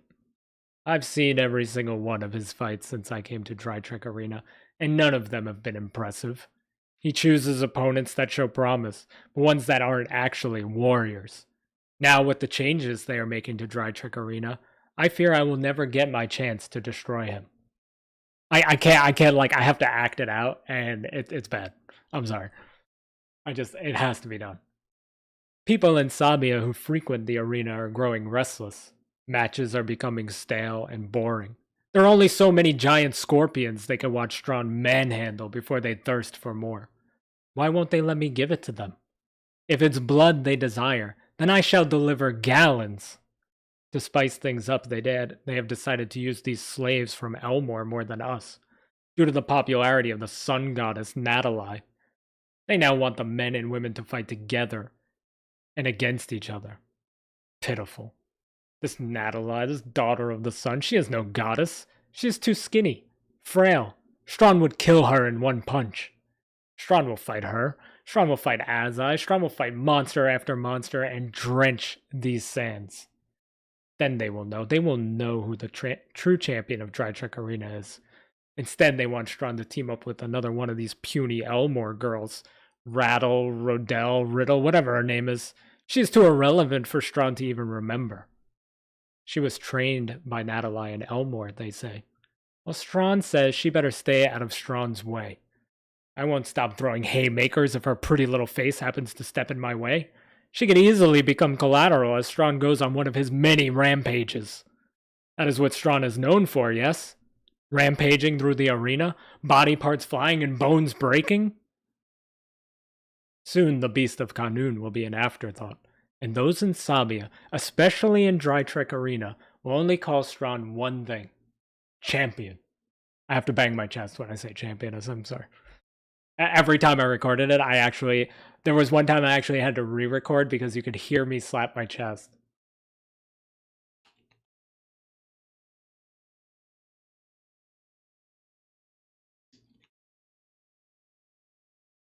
You're welcome. I have to go lower the heat now because Strawn got me all worked up.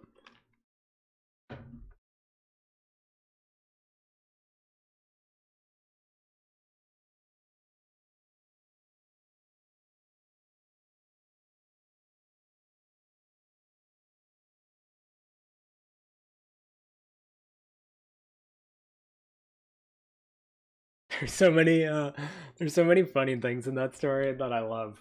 Like especially in the end here where he's like when she could easily become collateral. Excuse me. As Strawn goes on one of his many rampages. Like he's just known for his rampages. He's like, that is what Strawn is known for, yes? Rampaging through the arena, body parts flying and bones breaking. And the actual release of this, the recording, the way I say this part is actually hilarious. Every time I listen to it back, I'm like, oh my god. Helps getting character. I've heard actors do. Yeah, I can only do this last part with the champion thing, banging my chest. It's the only way it can be done. Strawn is an interesting character. Yeah, I don't know if I should include the Orion story just because it's on Fenrir, technically. Because he's been sent to Fenrir.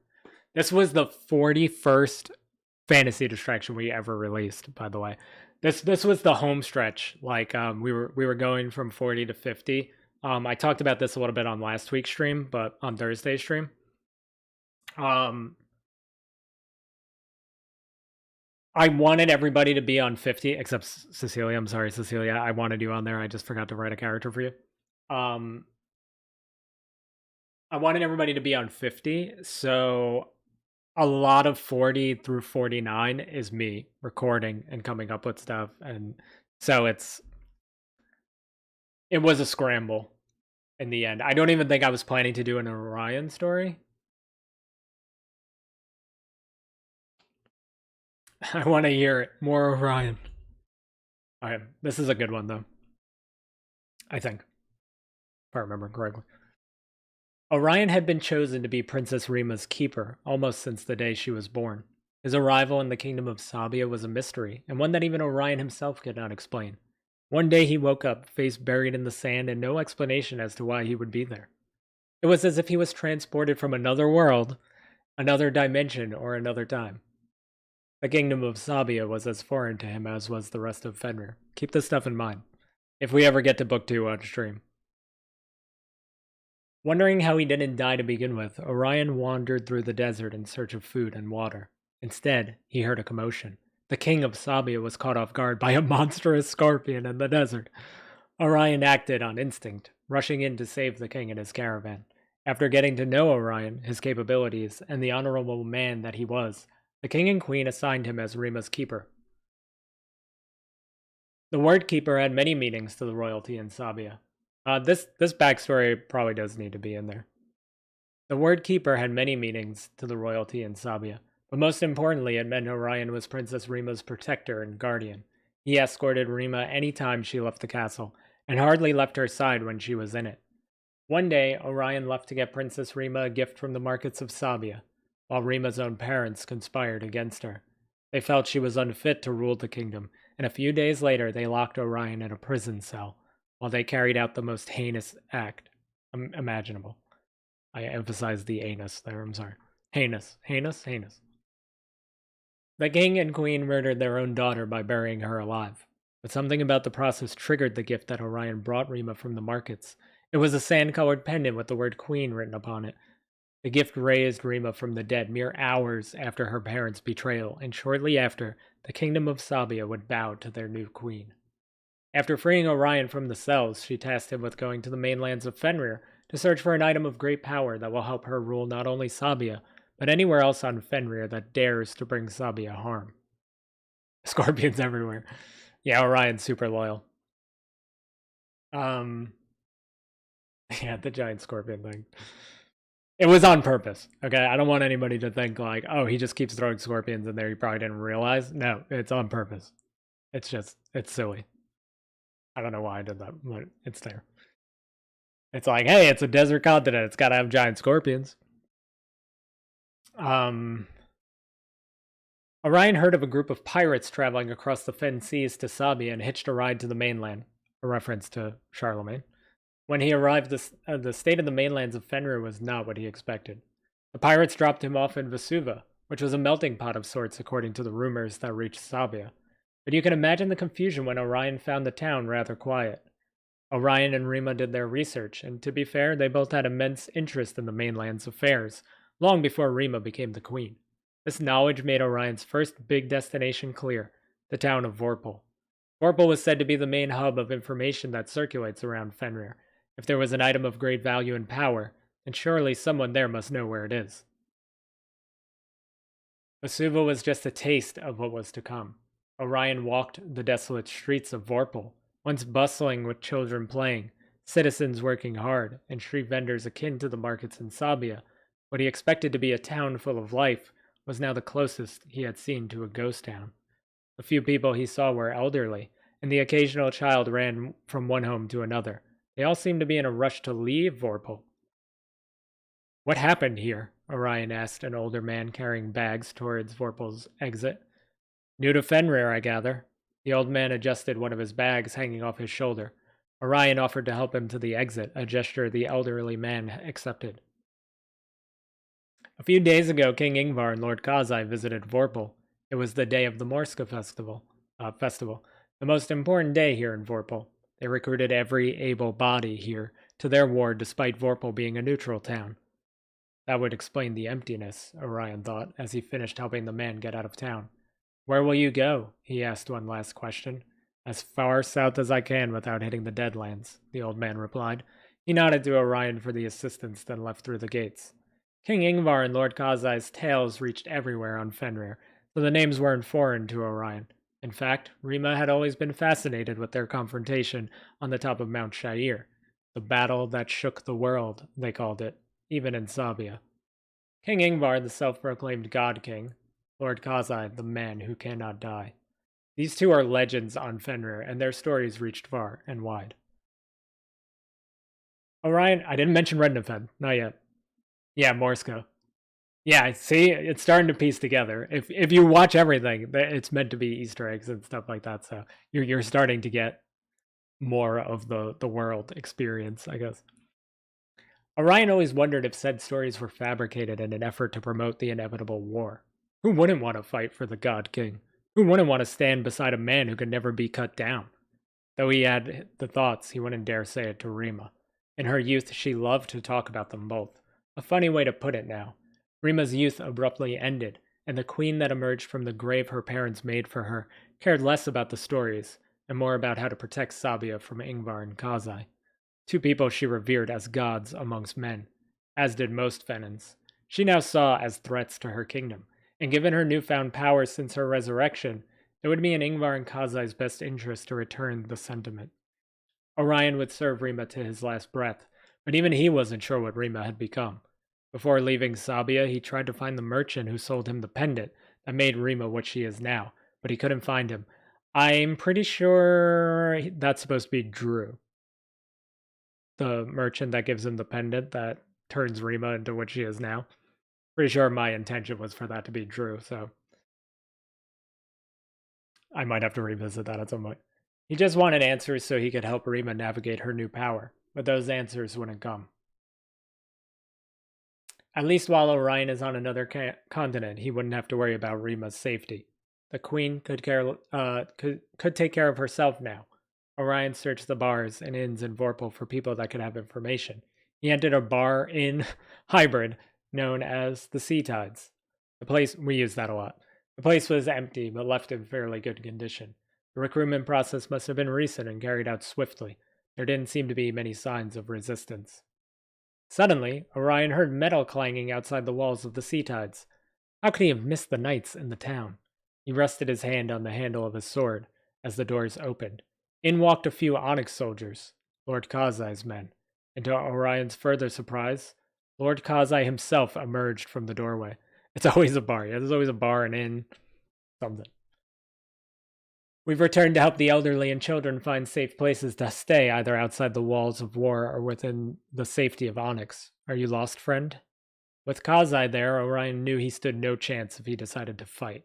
He could take down the Onyx soldiers, but Kazai's katana Rednefed, there it is, was said to be able to block any attack. I'm looking for the Temple of Baruva, Orion replied. Any idea where I can find it? Lord Kazai crossed his arms, and the look of concern on his face worried Orion. That's right in the middle of Obsidian's territories, I'm afraid, said the ruler of Onyx. Might be a bit of a challenge, but we could get you there. If I fight in your war, said Orion, hesitantly. Whether you fight beside me or not, you'll have to fight your way to the temple. Ingvar won't let you get there without resistance, explained Kazai.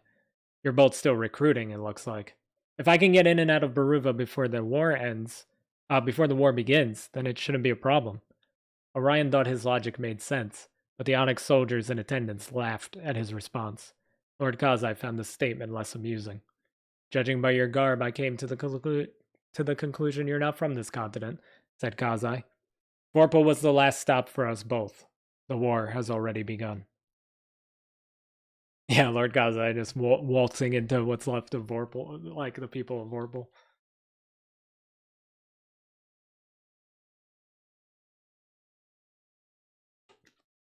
Yeah, so that complicates Orion's journey quite a bit.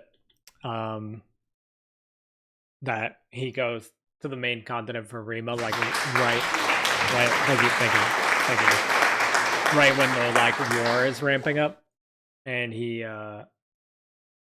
ultimately does side with Kazai, but Kazai has like this group of people that are known as like Kazai's chosen, and Orion isn't like part of that, so he isn't like a huge part. But I did write.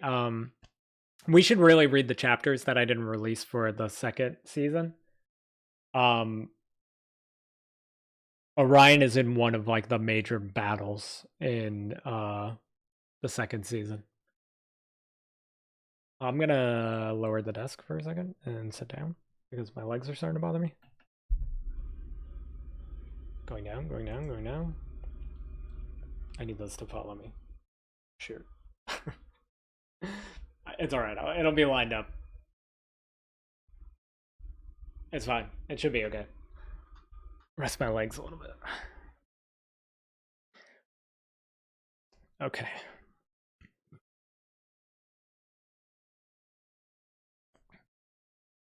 We should read that because I don't know if that's ever going to see the light of day, and I don't know how much of that I'm going to change. But it could be fun to like visit what I was planning to do when it was supposed to be an audio play. Okay. So this is the start of the Dry Trek Arena mini-series. So we had released 1, 2, and 3 on the channel. 4 I wrote but never released. And then 5 is a new one that I just wrote yesterday. And I'm really proud of the ending. All right, so let's get these are relatively short. I think they're each like 2 pages, 2 to 3 pages about. Okay. This is Dry Trek Arena miniseries number 1. They have names. I don't have the names on here. I should have left that other thing open.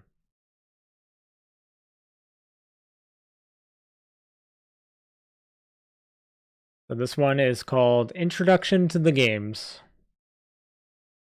There used to be a large empty space south of the kingdom of Sabbia. Sabbia was known to be mostly desert, so this area was also covered in nothing but sand. However, shortly after Queen Rima took the throne in the kingdom, a new structure was built. The speed in which this new arena was built was constantly put in question. A building of this magnitude would normally take years to build on Fenrir, but I sounded everything out because we had a new person reading this one. But it felt like the Dry Trek Arena was built in only a few days. Once the Fenins of Sabbia noticed it, they became more and more curious. Their curiosity was met by the many patrons working in the arena. They were advertising gladiatorial fights scheduled to take place in the new arena and inviting Fenins to stay at the new taverns set up all around it. It was an oddity, to be sure, but a welcome sight on Sabbia. Prior to the arena, there weren't many places like this where Fenins could go to pass the time, enjoy a drink, meet with friends, or meet new ones. There's more pubs.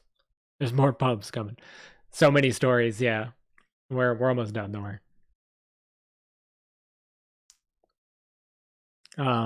For those that actually went to the arena for the fights, they were treated to a spectacle unlike any other on Fenrir. Though the fights were not for the faint of heart. In most of the fights, a Fenin would take out a monstrous beast plucked straight from the sands of Sabbia. As the gladiators rose in fame, the fans expected them to face each other, and in some instances they would. Most of these fights ended in the death of the loser, but in rare instances they would both survive. It was considered a great honor to be at the arena on a night when 2 of the gladiators fought each other. Due to a lack of competitors, the ones running Dry Trek Arena couldn't afford to lose gladiators by putting them against each other. However, a rare deal with the kingdom of Ilfor on the main continent changed all of that. Ilfor had attacked and enslaved the Fenins of Elmore, and instead of keeping them in Ilfor, they sold them to Sabbia. This influx of new warriors allowed the Dry Trek Arena to explore new options. The first new avenue they could explore was allowing their gladiators to team up on occasion to fight the nastiest of beasts living in the sands. This new dynamic led to interesting interactions, such as some of the gladiators hated each other, and teaming up was not something they wanted to do. The next new opportunity to arise for them was growing their female division. Male Fenins fought male Fenins, and female Fenins fought female Fenins, but the lack of female fighters made those fights few and far between. Luckily for the people running Dry Trek Arena, Elmore was full of powerful female Fenins, none as strong as Natalai. Natalai was known on Fenrir as the daughter of the sun. I don't really need the Natalai stories if I'm going to explain who she is in this paragraph, so I think we'll probably keep those out. Natalai was known on Fenrir as the daughter of the sun, having been bestowed with powers that resonate with the giant star above. She quickly became a crowd favorite.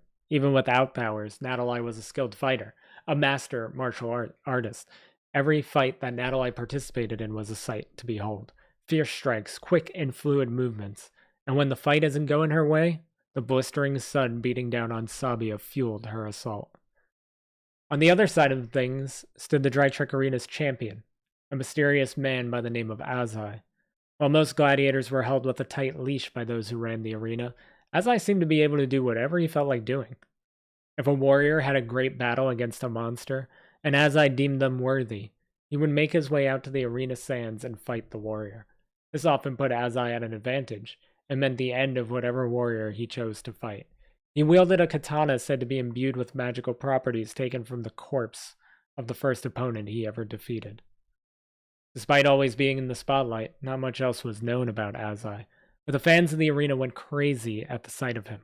The limitations on male and female Fenins fighting in the arena made it impossible for Azai to fight Natalai, but it was a dream match often debated by the Fenins frequenting the establishment. If the two one day get to square off, it would be a legendary battle, talked about for ages, and told in tales for generations. Okay, That's the setup. These next two are kind of connected, and then 4 and 5 are connected.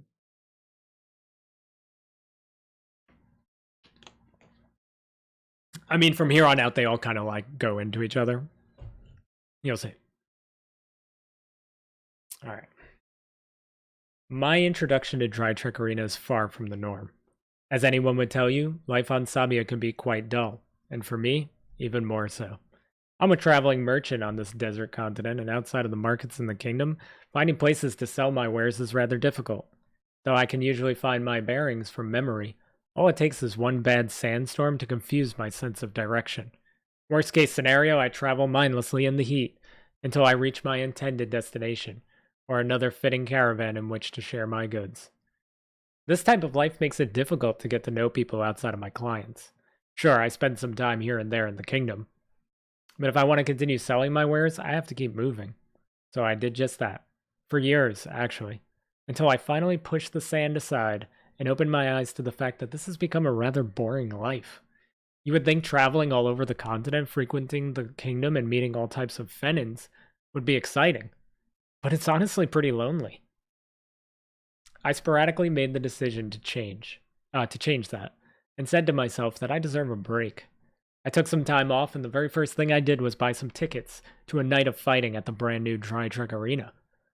Now, I mentioned earlier that my introduction to the arena is unordinary, and it all began in one of the many taverns located around the arena. There you go, it's always a pub or something. I just so happened to pick the one that would change my life forever. The appropriately named Sandstop. I love naming pubs. Maybe that's why we use taverns and pubs and inns so much. I just like coming up with names for them.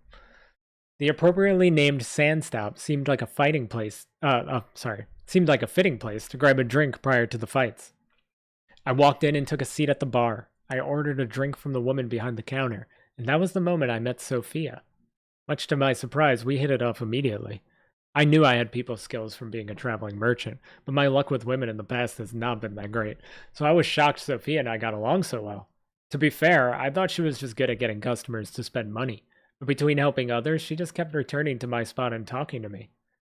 I almost forgot I had tickets to the fight and considered skipping out on it to spend more time with Sophia. I had a lot of money saved up and could easily buy more tickets if need be. I mentioned my situation to Sophia, to judge how she felt about the arena and gauge whether or not this could be a future date night idea.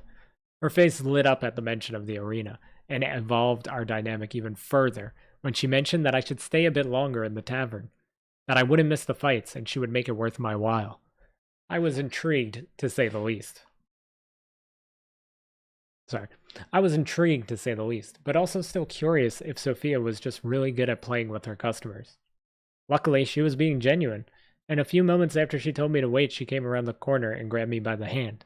I quickly chugged the rest of my drink before she pulled me in the direction of the back of the tavern. She knocked 3 times on a stone door that slid open slowly. A burly Fenin standing behind it nodded to her as she led me inside.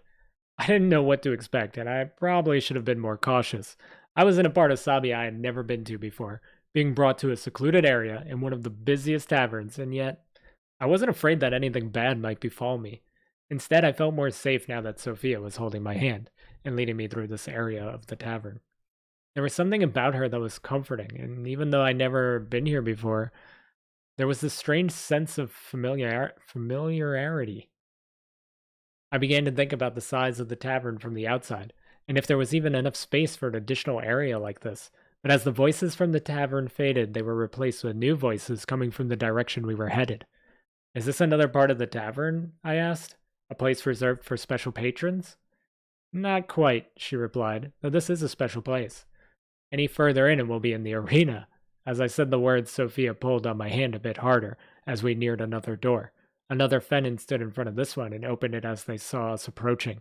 You were close, she said with a laugh. We're not in the arena, we're beneath it. This is in bold because Cecilia did this voice for me, I'm pretty sure. I'm just going to go right into 3. Number 2 is called The Traveling Merchant. And the third one that we're about to do now is Bell and Drum. Set the Stage and Unwanted Attention are like really good. These just kind of like all are build up. which ironically set the stage isn't really build up, but you'll see. Okay, so that was that. We only got 3 more, but these last two, one I wrote a long time ago, but this 5th one I wrote yesterday, and I'm excited. Okay. I gotta get a water after we're done with these though.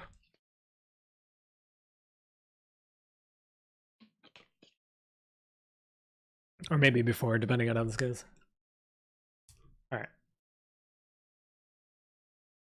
I stood in bewilderment at Sophia's revelation. If I had to guess, the bottom of the arena was where the gladiators stayed until it was time to fight. As she led me inside, my hypothesis was proven correct. All of the gladiators that participated in the fights in Dry Trick Arena were inside. But it wasn't just all cells and areas for them to train. Not at all, actually. To my surprise, it was like we entered another tavern. There was a giant cell door separating us from them, but inside I could see them sitting at tables talking to each other. Some were eating and enjoying beverages. Some were playing a game that required rolling some stones with a cup. I paused for a moment, taking everything in, but Sophia pulled me along to our next stop. We stood just outside the room. They could see us through the bars as well, but none of them paid us any mind. Sophia began explaining who was who to me, since this would be my first day going to the games. The girl over there with the blonde hair is Natalie, she explained, a recent addition to Dry Trick Arena. She was one of the slaves sent over from Elmore. She almost instantly became a crowd favorite. She's an extraordinary martial artist, and she controls the power of the sun. Like shooting fire and stuff? I asked. Something like that. My response made Sophia laugh and only piqued my interest further. You'll see if you keep going to the games, or maybe today. She's almost always fighting since the crowd loves her so much. Next to her is Riddle, another slave from Elmore. We haven't seen a lot of what she can do yet, but she was trained by Natalie, so I imagine she's somewhat close to her level of fighting. Sophia moved over a bit, looking for someone in particular, and I moved with her. Look at those two playing that game over there. She pointed to a large man wearing shoulder pads made of brown fur, and a smaller woman beside him in similar garb, rolling some of the aforementioned stones. The woman must have lost because she was frustrated by the outcome. That's Horace and Mev. A lot of the gladiators here fight against monsters, but they specialize in it. Whenever Dry Trick Arena acquires some new big bad beastie, they're the ones that take it on. Sophia could tell my attention shifted to a man sitting in the middle of the room. He had a large table in front of him that was covered in plates of what used to be a feast for one. He was a massive Fenin, larger than any person I had ever seen. Hard to ignore Strawn. She leaned over and said to me, Ever traveled to Canoon while selling your wares? Many times, I said. Don't remember ever seeing anyone this big. They call him the Beast of Canoon, but he's more like a giant, Sophia explained. Not many of those in Sabbia, but I heard there might be some on Fenrir. I shuddered at the thought. Weird to think there are just giant Fenins walking around somewhere out there. How about the person over there leaning against the wall? Funny you would go to him right after Strawn. Strawn's obsessed with that guy, and for good reason. That's Azai, the Dry Trick Arena's champion. Strawn longs to fight him in the arena. I was impressed by Azai, but for different reasons than Strawn. Azai had this poise about him that was much different than the other gladiators. He gave off a very powerful aura, and you could tell why he was the champion just by looking at him. You think Strawn would be able to beat him? Sophia laughed again. Not a chance, she replied. The only one who would have a shot at taking the title from him would be Natalie, and right now the male Fenins don't fight the females. Funny. You would think the people running an establishment like this would do whatever it takes to bring in the biggest crowd, I said, not taking my eyes off of Azai. Sophia turned around and leaned against the bars separating us from the gladiators. You would think that, but you would also have to take into consideration the possibility of one of them killing the other. If Natalie kills Azai, they get to crown a new champion for the first time, but they lose those who come to watch Azai fight. If it's the other way around, then they lose their most promising fighter since the arena opened. It's a tricky game they play behind the scenes. The politics and the strategy that goes into running an arena like this was just as interesting to me as the fighters. I was about to bring up another topic to Sophia when a bell was rung just a few feet from where we were standing. That bell means the fights are starting soon. There's a shortcut in here to take us up to the arena. Let's go. You shouldn't be late for your first viewing of the games. Sophia grabbed my hand once more and led me through another tunnel connected to the room. This time, when we emerged, we were outside. The sands of Dry Trek Arena shined under the blistering sun, and a group of Fenins beat war drums in the center. I was overwhelmed just by the sight of the arena itself, and the roars of the crowd around me. At that moment, I was in awe, and had no idea then how much this day would change me.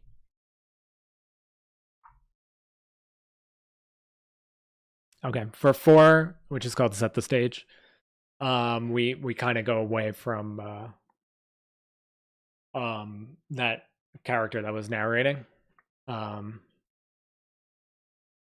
There's also a character name in here. I don't know why I did this. It's really hard to pronounce, but I'm going to try my best.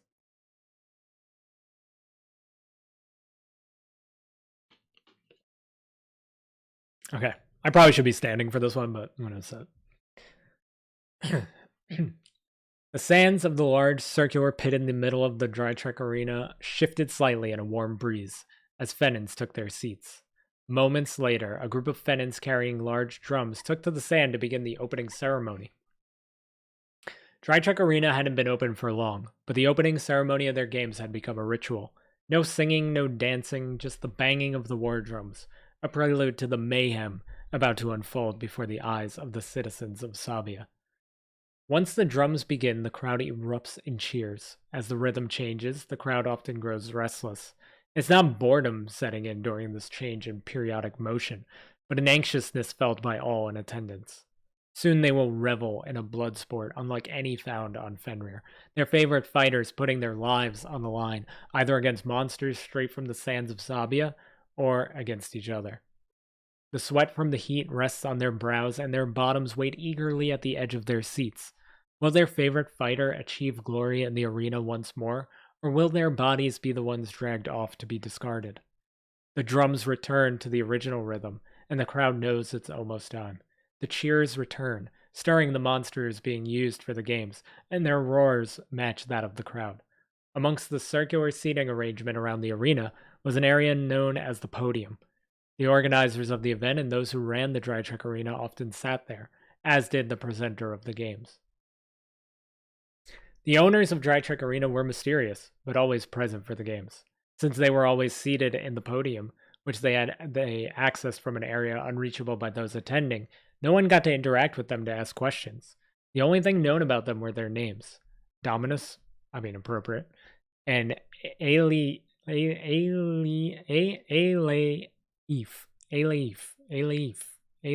gotta keep saying it. Aleif. Why did I do that? Which were announced by I could still change it, I guess. This one didn't come out. Which were announced, it's a cool name, if I can get it down.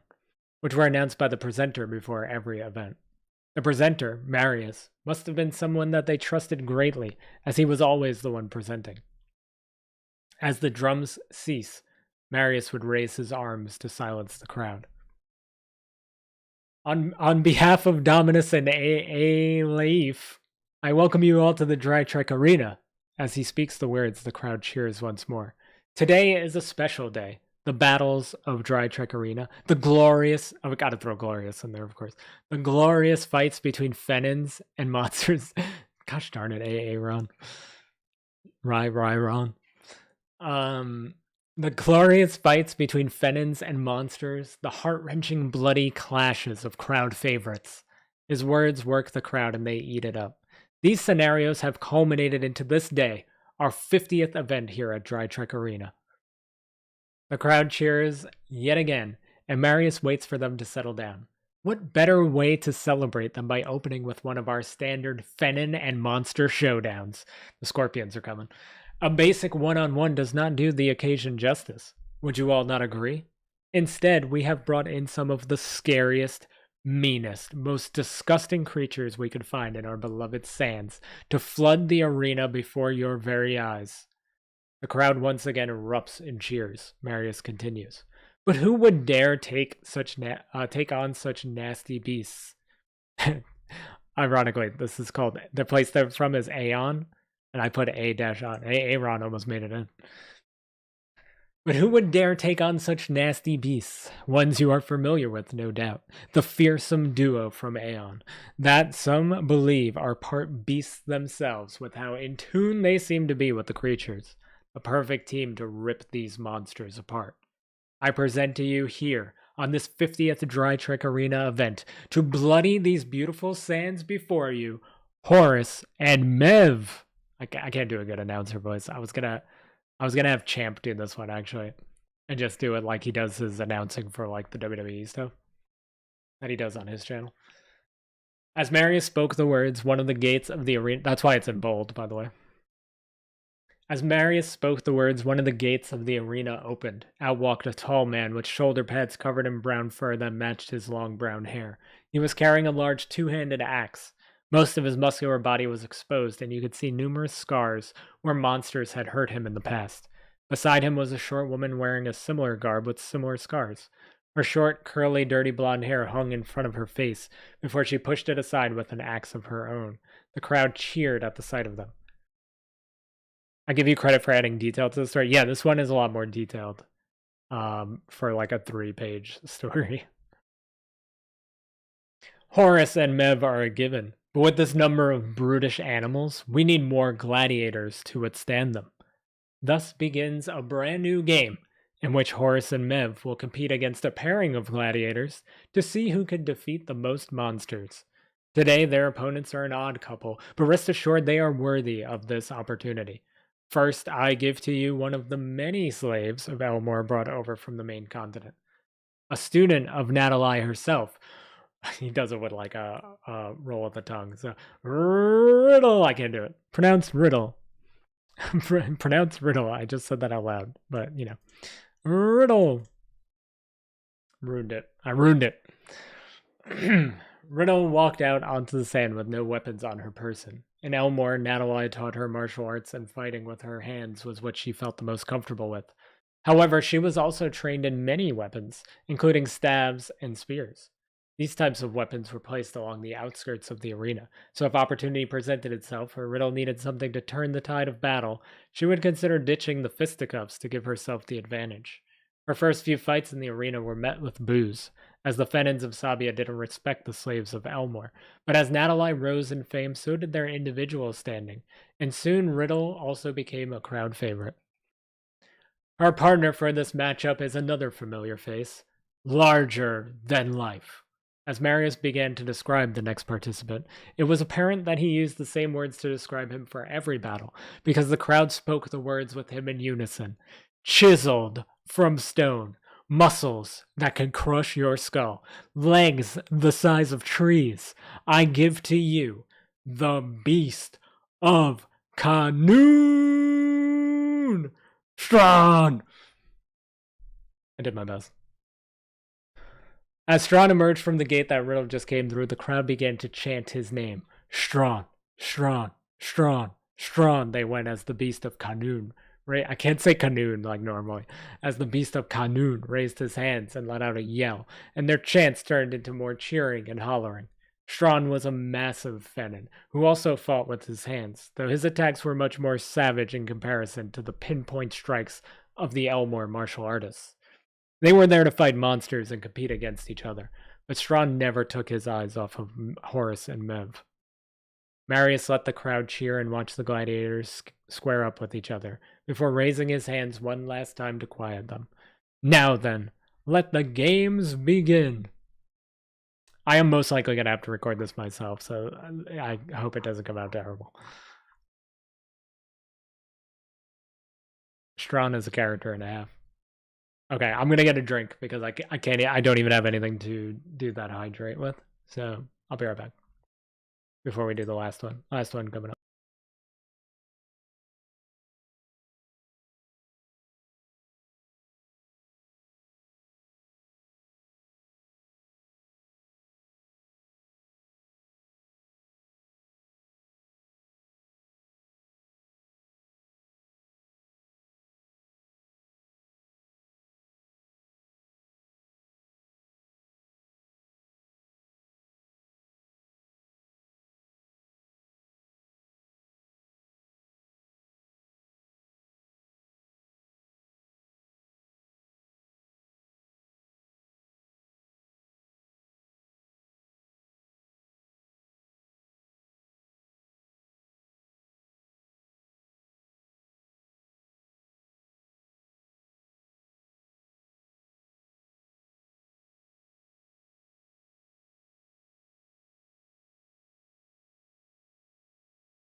Alright, I'm back. I wish you read the newer stuff first. What do you mean? Like these stories? Like this kind of goes back to like what me and Jake were talking about last week. Um so like towards the end of the first 50 that we did, you could kind of tell that we were rushing to meet our own deadlines. Versus like something like this. Like I wrote this when we were taking a very long break trying to figure out the audio play stuff. Um, so like I had more time to just like sit down. I wasn't on like a time crunch. Like I was literally just writing them whenever I felt like writing them. Same with like the Halloween specials. Like the Halloween specials I usually plan out like way in advance. That's why they come out like a little more detailed, I guess. And like the shirt stories are a little more detailed. Like when you listen to like our more recent stuff, I guess it's a little not. I'm so proud of like the quality of our content and the earlier stuff, but you could tell the difference.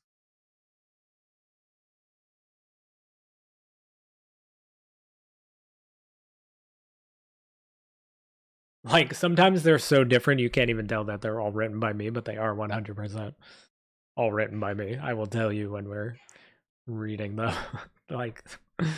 There's some that I wish I would have done better, but it's all right. It's all good. You live and you learn. All right, this is the last one. I wrote this yesterday. I wrote the entire thing in one sitting yesterday. It's about 8 pages. This one's kind of long, but there's a lot. I wanted to wrap it up strong. Not strong. Strong with a G.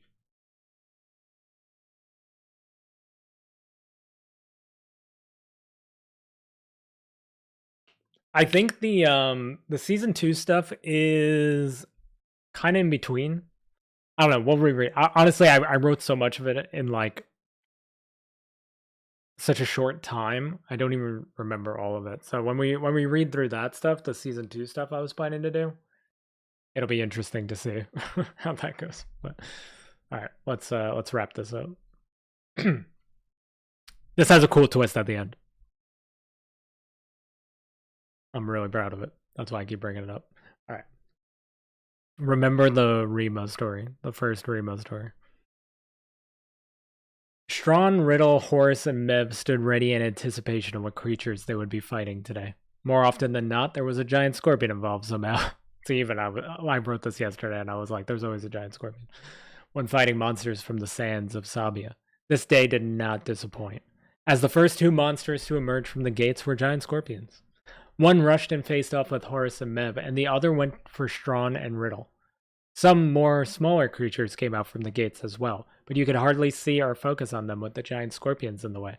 Strawn took a few steps forward before stopping and turning his head to Riddle. Just stay out of Strawn's way, he said. After he leapt high into the air and came crashing down on the scorpion's back, pinning it to the ground instantly and receiving praise from the crowd. Aggressively, Strawn grabbed the scorpion's tail as it tried to force the beast of Kanun off its back, but to no avail. In seconds, Strawn ripped off the scorpion's tail at its base and swung it around, knocking over the smaller creatures. Continuing to use his momentum, Strawn swung the tail into the other scorpion, pushing it off balance. This gave Horace and Mev the opportunity to kill the monster quickly with their axes. What a display of power from our resident beast, Marius yelled and the crowd cheered. Looks like more beasts are on the way. The gate the scorpions emerged from started to open, but Strawn rushed over and slammed the gate down in a way that the arena guards couldn't pry it open. You could hear one of the guards say, "Bring the monsters to the other gate." Meanwhile, Strawn turned to face Horace and Mev. "What are you doing?" Riddle yelled as she rushed to Strawn's side. "This isn't a fight against them." "It is now." Strawn walked ahead of her again. "Are you fighting with me, or do you want to help them to try to stop me?" Riddle contemplated her options as Strawn rushed in and swung wildly at Horace. Horace ducked and Mev created distance between them. "This is a fight against monsters," Mev reminded him. The crowd had no idea what was going on, but was loving every minute of the drama unfolding in front of them. "You fight puny monsters every time you come out here," Strawn yelled, loud enough for the crowd to hear this time. "Time for a real challenge." Strawn jumped forward and punched the ground, causing Mev to dodge backwards out of harm's way. Horace rushed to her aid, only to be on the receiving end of a backhand from the large Fennin, sending him crashing to the ground. I wonder if I should call him a Sabbian instead of a Fennin. I mean, he's technically a Fennin too, but I've referred to them as Sabbians before. I might change that. Strawn walked over and kicked Horace's axe away from him. He picked Horace up by the throat. Due to Strawn's size, Horace's legs dangled while Strawn wound up a punch. What in Sabbia Sands is going on here? Yelled Marius. The fighters have turned on each other, and even the monsters are too scared to come out. Marius turned to look at Dominus and Aleif. I might change that name. Both of whom were enthralled in what was happening, but knew things were going off script. Dominus looked at Marius, who simply shrugged. Your guess is as good as mine, boss, he said low enough so the crowd couldn't hear him, as all three of them turned their focus back to the fight. Before Strong could punch Horace, Mev slashed at his calf with her axe, forcing him to drop Horace. Horace rushed over to get his axe, but Riddle stepped on the flat part of the blade. Horace laughed. You're really gonna side with this maniac? He's my partner for this fight, Riddle reminded him. She slipped her foot under the axe and kicked it up so Horace could grab it, before taking her fighting stance. Let's see what you could do.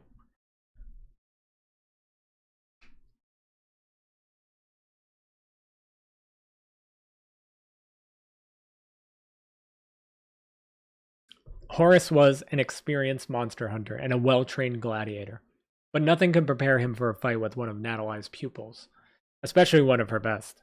Had it not been the power of the sun giving Natalie her greatest advantage, Riddle may actually be able to compete with Natalie in one-on-one combat. But where Natalie's teachings would help Riddle excel in combat, she still had much to learn about fighting in the arena still. She pressed an early advantage on Horace, dodging his axe and landing some very clean attacks to Horace's sides and abdomen, but the seasoned gladiator dug the blade of his axe into the sand beneath their feet and launched some of it right in Riddle's face. This brief disorientation gave Horace an opportunity to tackle Riddle down to the ground. He mounted her and raised his axe high up in the air. Not bad, he said, before bringing his axe down. Riddle closed her eyes, accepting her fate, but the blade never reached her. Instead, Strawn was holding the axe away from her, and used it to yoink Horace up into the air and launch him flying once again, crashing onto the sand. Get up, Strawn said. There may be hope for you puny Elmore girls yet. Riddle slammed her hand into the sand in frustration and used it to push herself up. Thanks, I think. Now back on her feet. The reason why she's frustrated after all the talking about Natalie teaching her how to meditate and be calm, cool, and collected is because there needs to be a difference between Riddle and Natalie. She's her pupil, but she isn't quite on Natalie's level yet, so she still gets frustrated, and Natalie would probably tell her you need to be more disciplined.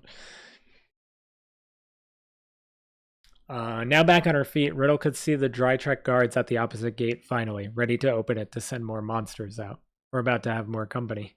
The gates opened and all manner of creatures from the sand surrounding the arena started to pour into the arena. Too many arenas. I didn't really fully edit this.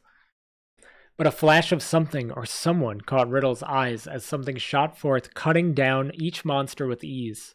Sand was being kicked up in the flurry, so it was hard to tell exactly what was happening.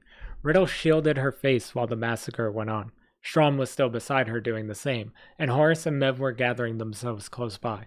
When the sand finally settled and everyone in the arena could once again see, the noise of a katana being sheathed drew everyone's attention.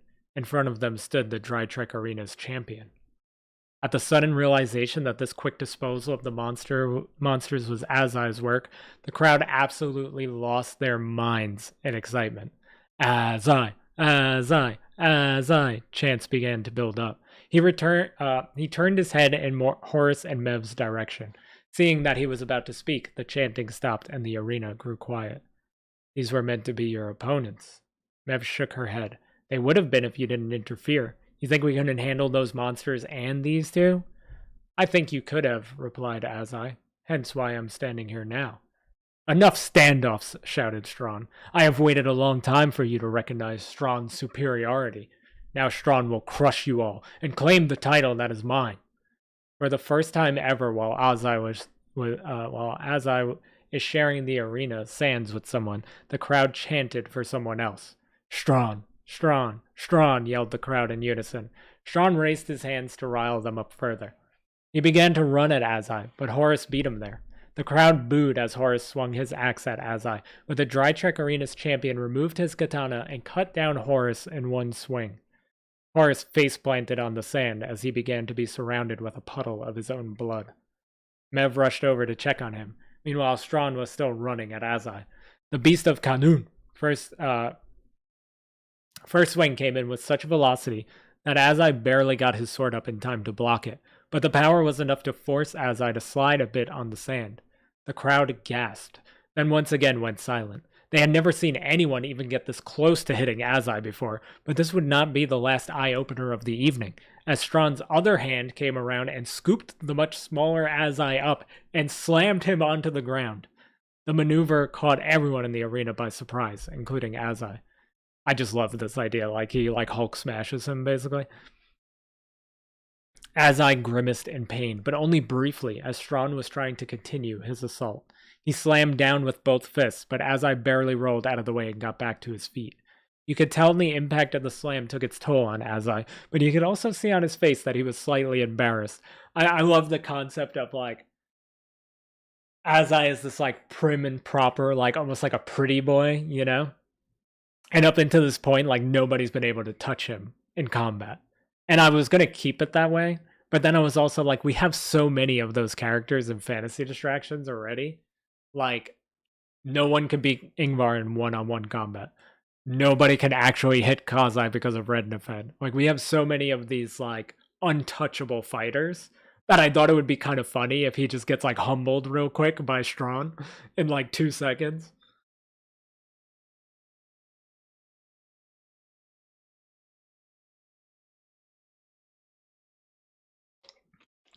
I almost picture him as, budget Kazai, too. Which is funny because his name is Azai. But he's got the katana. He's a, formidable fighter who kind of takes good care of himself, I guess, compared to a lot of the other fighters on Fenrir. And then Strawn just body slams him. He had never been hit in any of his arena matches, and now he was just manhandled and slammed like a ragdoll at the biggest event in the Dry Trek Arena's short history. Azai put distance between them with his katana. Strawn circled him, his large hands ready as both men were now breathing heavily. You will pay for that, Azai warned. The sand around him seemed to lift and circle him as he spoke. This is very anime from here on. He readied his katana. It is time you learned why I never gave you a chance to take my title. Yeah, it would make things super boring. Having Ingvar overpowered and Kazai overpowered and their rivalry, building to a head and then they finally fight each other is way more exciting than, everybody being overpowered until they run into the other overpowered people. So, yeah, Azai just getting, body slammed real quick is pretty great. It is time you learned why I never gave you a chance to take my title. Strawn ran in and leapt into the air the same way he pounced on the scorpion earlier, but the moment his fists came in contact with Azai, an invisible force field of some kind shot Strawn back with so much force he smashed into one of the arena's walls. Part of the wall collapsed and some of the attendees in the stands fell into the arena, but were quickly escorted out or helped back up to their seats by some of the Dry Trek guards. Mev used the opening to attack Azai from behind, but the champion of the Dry Trek Arena quickly spun around and sliced open her stomach, sending her to a similar fate as her partner. Now, with carnage everywhere, Azai turned his attention to the last person standing. Riddle stood ready to fight, but she wasn't going to initiate this conflict. She had done nothing but heard rumors of how powerful Azai was, and seen enough of his fights to know he isn't one to be taken lightly. However, she did notice that he prefers when his opponents make the first move. One of the many rumors suggested that his katana had magical properties, that it was similar make to Red Nefed and Cold Knight, the legendary katanas wielded by Lord Kazai and King Ingvar. I feel like I have to... That's been slipped in almost as much as giant scorpions. If the blade was able to counter attacks, then Riddle would stand no chance if she made the first move. You're not the Elmore girl they want me to fight, said Azai in reference to her teacher, Natalie, the most anticipated fight the fans have been asking for. You're too scared to fight her, and for good reason, replied Riddle. She would have beat you already. The patrons don't let men fight men or women fight women, explained Azai. Riddle looked beyond him at Mev, who was bleeding out due to his katana. Looks like you had no problem breaking the rules to do that. Indeed, Azai agreed. You get it then. The crowd longs for me to fight your teacher, and I long to quiet the rumors that suggest she would beat me so easily. Riddle began to circle Azai, trying to bait him to do the same, but the champion just stood his ground. You know she's fighting later. Why not come out during her match? The arena was quiet, as it is, but something felt off for a moment in Riddle's mind. She noticed a tiny spot of sand move, and it was as if the world stood still. The next thing she knew, she was falling to the ground. It felt as if it was happening in slow motion, a sharp pain in her chest where a newly formed gash was made, courtesy of Azai's katana. She hit the sand and everything returned to normal speed. The sun hurt her eyes, but she couldn't look away from it. Closing her eyes meant accepting she lost, accepting death. The next thing to come into her focus was Azai. I've spoken to Natalie. I challenged her. Against the rules, against the patron's wishes. I wanted her to fight me, yet she refused. She told me if I walked out during one of her matches that she wouldn't raise a hand against me. Why would she do that? Why would she be a coward in front of all of these people? Riddle could barely even process the words as I was saying. Her hands slowly made their way to her chest, trying to hold in her insides. But as I put his boot on the wound, she winced in pain and screamed as he applied pressure. Then I figured it out. She doesn't care if I come out here and kill those two monster hunters from Aeon. She definitely doesn't care if I kill the beast of Kadun, as I laughed. But her precious little pupil, as I raised his katana to finish Riddle off, but a blast of fire sent him reeling. Out from the gate came Natalie, and the crowd once again erupted.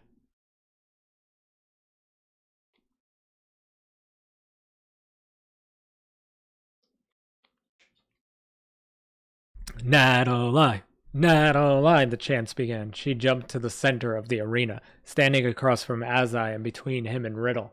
The chants continued. Natalie! Natalie! But as Azai stood back up and readied himself for a fight, the crowd began to mix in some Azai chants as well. Still unable to focus on anything else but the sun above her, the crowd chanting in her wound, Riddle tried to look up at her teacher coming to save her, but the pain made her lose consciousness. When she came to, she was being dragged by her arm by one of the Dry Trek Arena guards.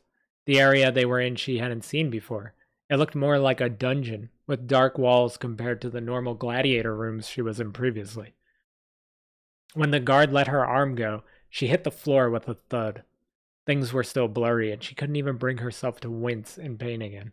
She looked over to her side and saw the corpses of Horus and Mev. The guard spoke. Queen Rima, he began. These are the ones Azai killed today. What a waste, she heard a woman say. The woman was approaching, but Riddle couldn't move to look at her. All she could hear were bits of sand hitting the ground when she moved. A staff poked Mev's body, and a sandal pushed over Horus. The woman's skin looked like the sand of the arena, but slightly darker. It was grainy like it too. She placed the staff on Riddle's wound next, and this time she found her voice. She let out a moan of pain. Oh, now this is interesting, said Rima. Should we try to patch her up? Asked the guard. No need. Rima knelt down and placed her hand above Riddle's wound. Sand conjured up from the ground around them and covered where Riddle was opened up. Riddle experienced a very weird sensation, as if she could feel the sand enter her bloodstream. The wound closed and immediately scarred. Riddle gasped, but then felt a sudden surge within her chest. She quickly rolled over and threw up some sand.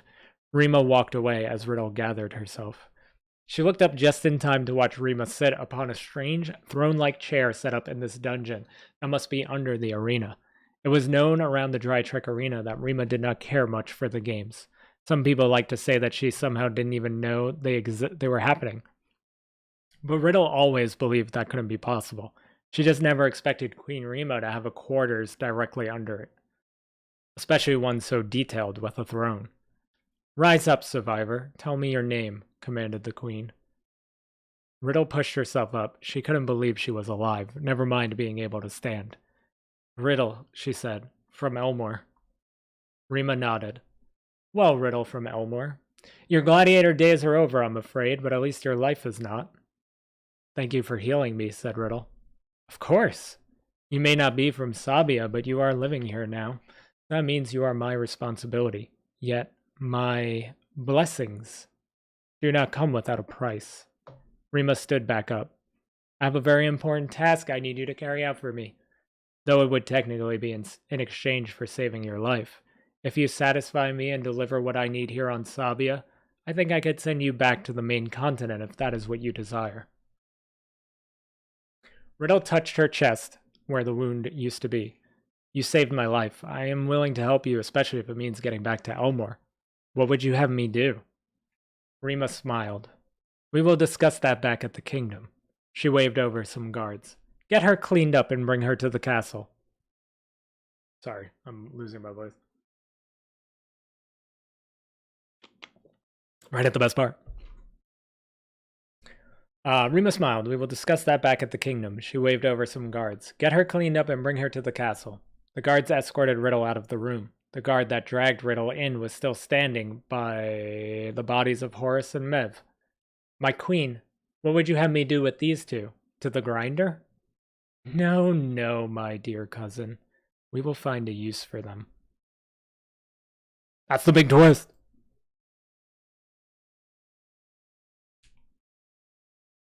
I need Janine to say it the way she says no, no, my dear cousin in the first one, because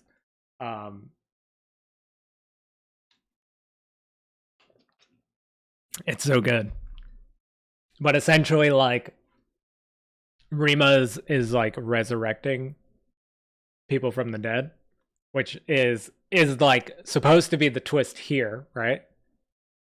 Because she wants to find a use for Horace and Mev who are dead in the scene.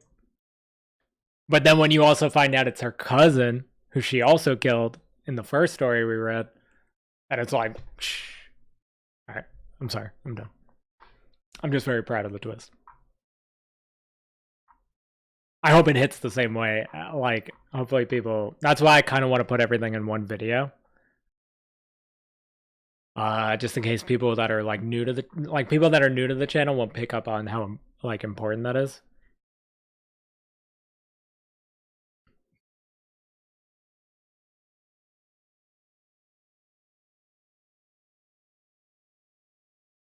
But yeah, I think I kind of understand what I want to leave in and what I want to take out. I don't think the Natalize stuff is really necessary to put in. Also, what's up, Jays? I'm sorry. I saw your popcorn in the chat, but I'm sorry. I didn't acknowledge it. But hello. How are you? How's everything? How's life?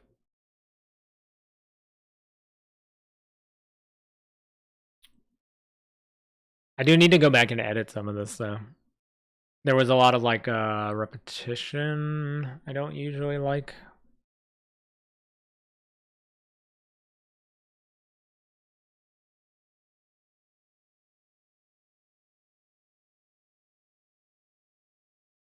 I'll take a look at it tomorrow and fix it up. Yeah, I think we'll slap this together. I just don't know if I want to release the ones like 4 and 5 that were not actually released before, because everything else that I'm planning to put into that video has been released. Like, I either release them separately first and then slap everything together, or I just release it all together and like put timestamps so you can jump to the new stuff, so that, you know, people who are returning to the channel don't have to watch stuff they've already watched, and people that are new to the channel get like everything that's relevant to the miniseries. Yo, Modsword. That would be awesome. I'll take any comments I could get, staged or otherwise.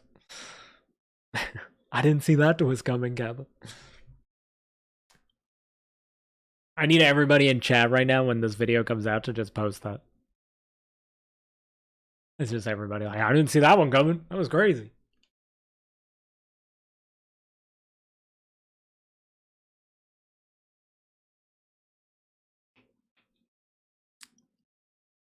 All right. was like 2.5 hours of reading. Yeah, we just have everybody be like, I did not expect that twist. That was, whoa, crazy.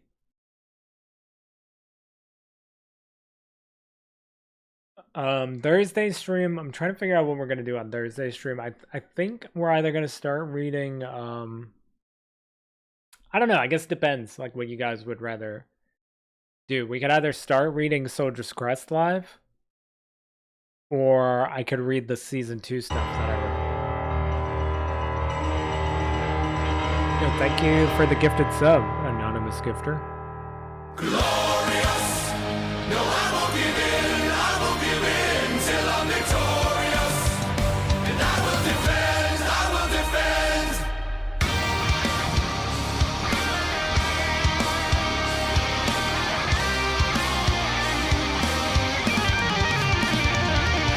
Glorious. Actually, thought I said glorious more than once in these stories. I think it only popped up once.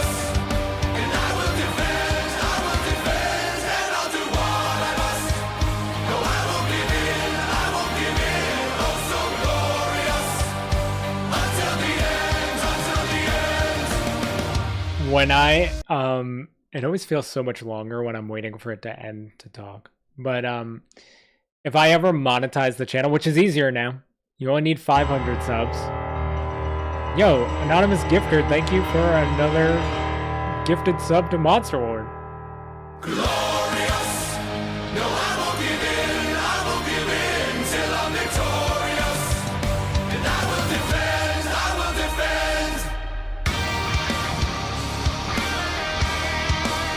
Wait, what I was gonna say is, if I ever monetize the YouTube channel, we need to change this or shut it off for these streams, because I get copyright claims every time Glorious plays on the YouTube channel, because the WWE don't play no games.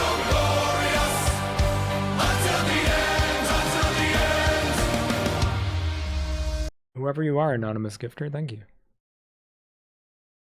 Appreciate you.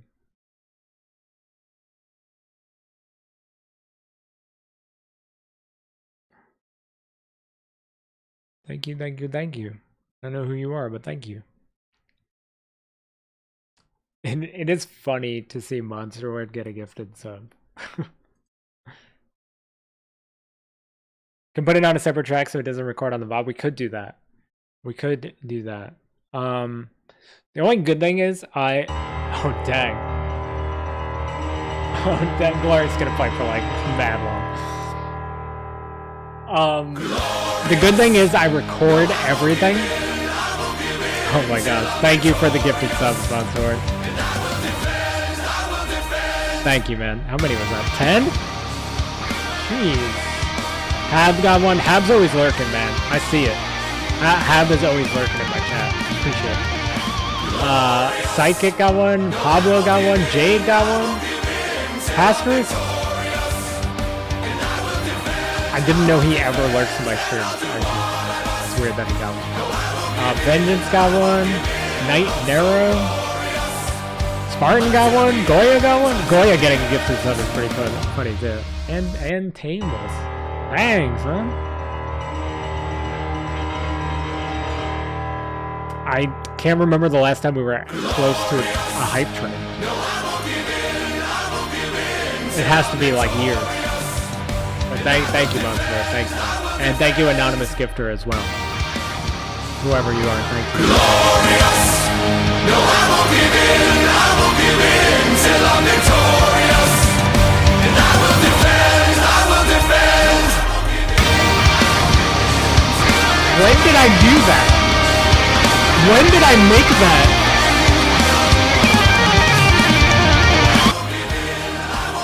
When did I make that hype train thing? I don't remember ever making that, but thank you, Kitty. I don't remember that. Anonymous gifter, thank you so much. All-time record shattered? I feel like that's not true.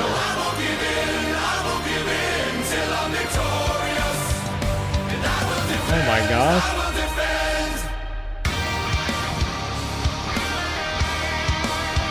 Yeah, that one was loud. I gotta change the volume on that. Kitty, thank you so much, Kitty.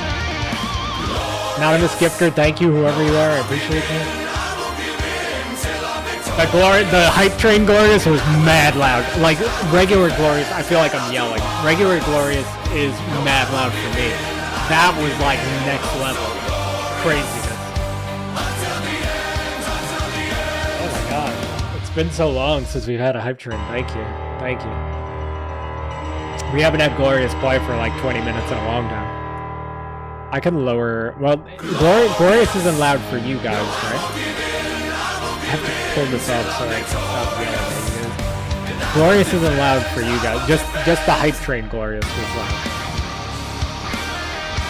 Right? I feel like I'm screaming.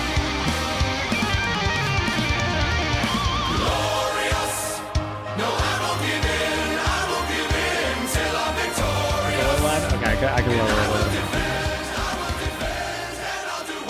I lowered it by like 5.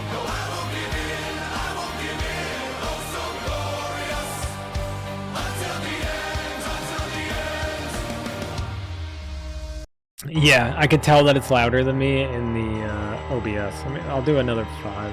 I don't want you guys not to be able to hear it though. That should be good. Oh my goodness. Thank you guys. I would love to know when our last hype train was.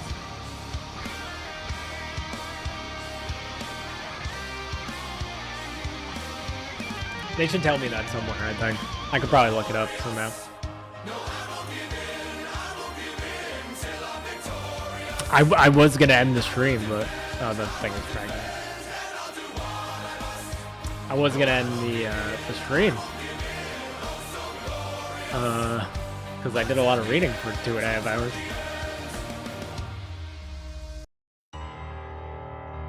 Do you remember the old newspaper comic Zits? I feel like I've seen that before.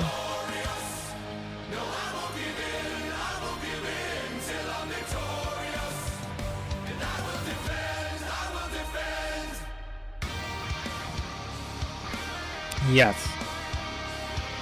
I have definitely seen this before. Why do you ask, Peppy? Guys, thank you so much for the bits, subs. Like, our viewership wasn't crazy tonight compared to the other writing streams that we've done, but the support. I can't argue with the support. Thank you guys for the hype train. Anonymous Gifter, thank you. Monster Ward, thank you. Kitty, thank you.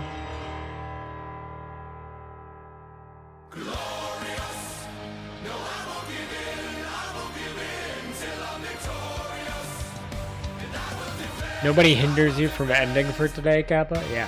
I mean, I'm at least gonna let Gloria's finish.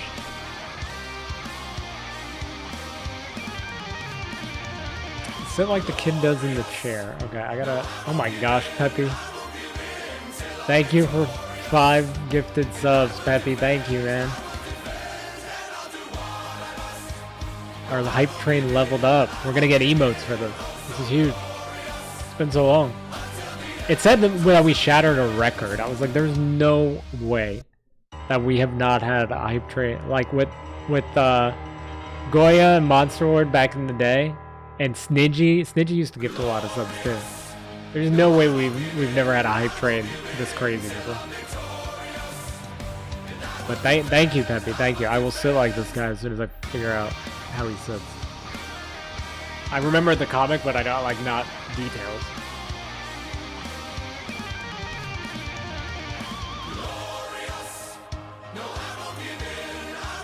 Oh, like with his leg up? Can I do that on this chair?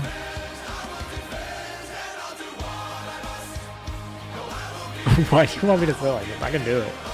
Maybe the chairs behind me would be better.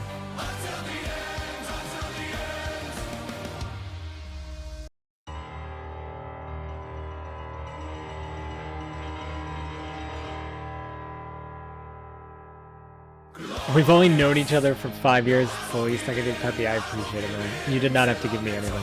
No, nobody ever. I don't want any of you guys to ever feel like you have to give me subs or anything. Like, I appreciate it. Thank you. Thank you. I'm trying to make fantasy distractions work a lot more than I'm trying to make the streaming stuff work, because I feel like I've been doing the streaming stuff for like 6-ish years, and I haven't really like got anywhere even close to making it like a career or anything. But this will help me out tremendously, and I appreciate it. I don't want you guys to think I'm not appreciative of it. I just don't want you guys to feel like obligated to do it in any way, shape, or form. It's alright, thank you, Peppy. I'll shut up. I'll go sit like this guy in zits on the chair behind me. Just for you, Peppy. I'm not gonna be able to hear Glorious anymore, though. I really need a haircut.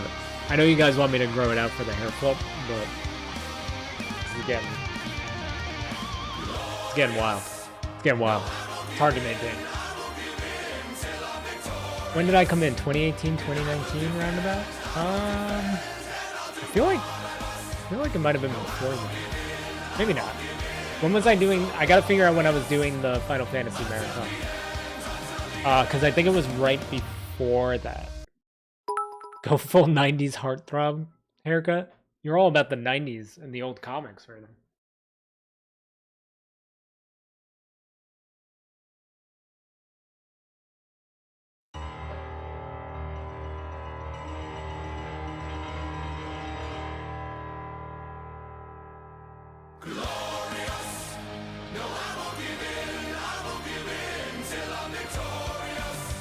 Wait, does it say how long he's been following somewhere? Oh, when I click on him? I need to not do this or the rest.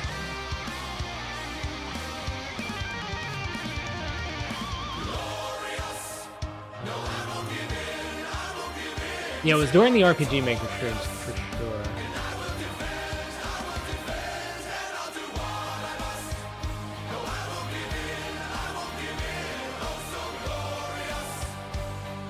They have you listed as a former hype train conductor, which is really funny to me.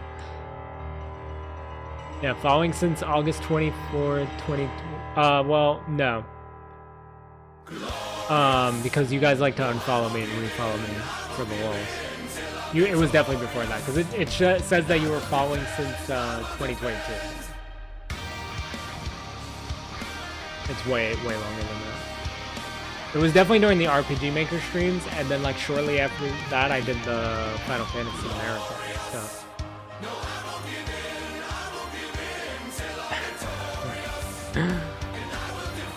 Now he needs a pipe, a bigger book, and fireplace running on the TV. Got the OG chair. I told you this chair would work. I'm trying to do this pose you want me to do from Zits.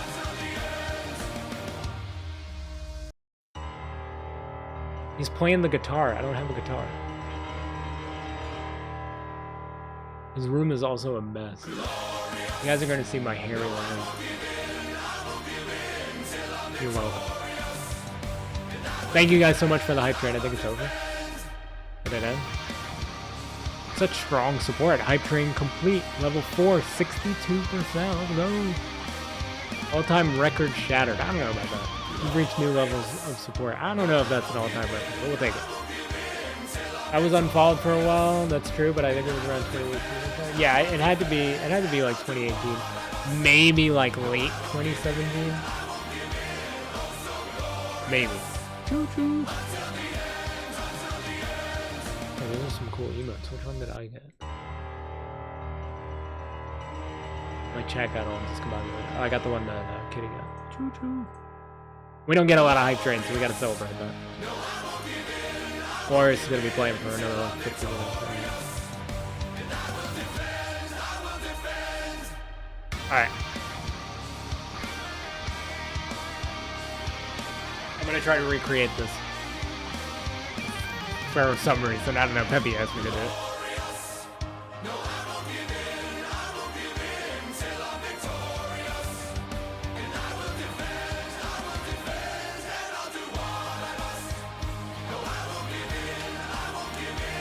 I'll use this as my guitar.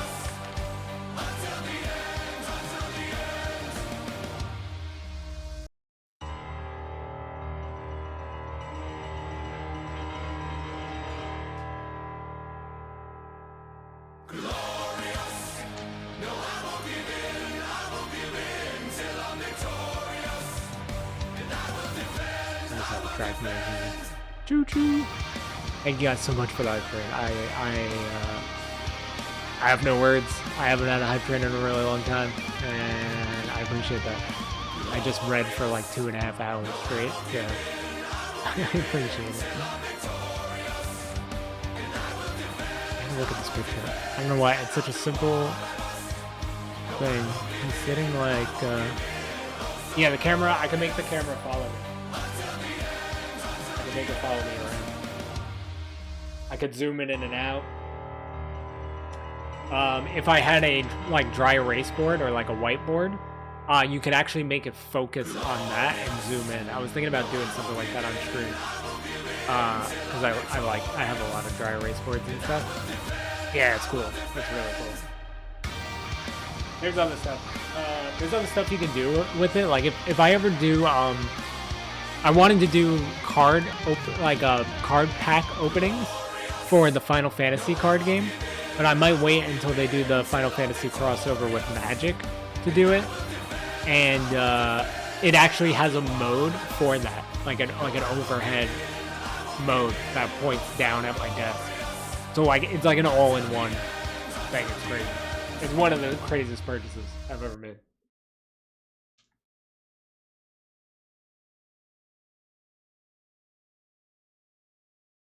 All right, this is how this guy sits. One leg is up here, right? He's got the guitar here. The other leg is kind of... He's playing the guitar, I guess, right? Looking... He's kind of looking down at the guitar, I think. Is this good enough for you, Peppy?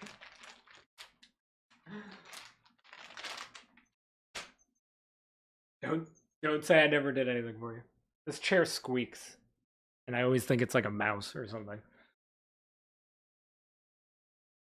That chair squeaks when you like stand up. All right, you're welcome, Peppy. But yeah, the camera tracks. It's actually really cool.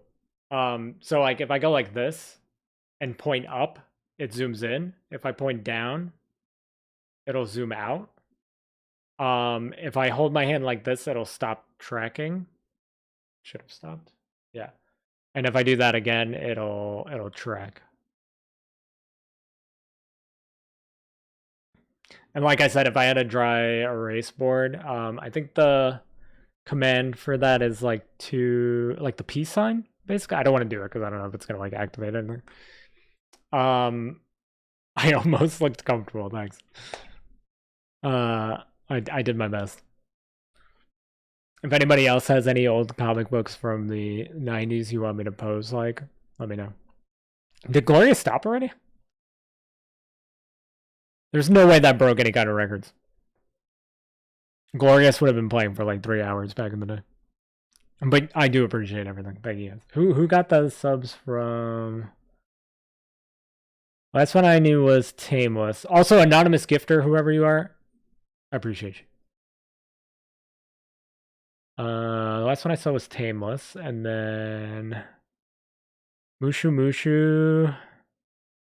Got one from anonymous gifter again. Thank you, anonymous gifter. Then we had Skills, Aiden, Derpy, Little, and Kai. We got some of our regulars. I haven't seen Kai in a while, actually. I haven't seen Kai in a hot minute. No, I think about it. Hope everything's all right.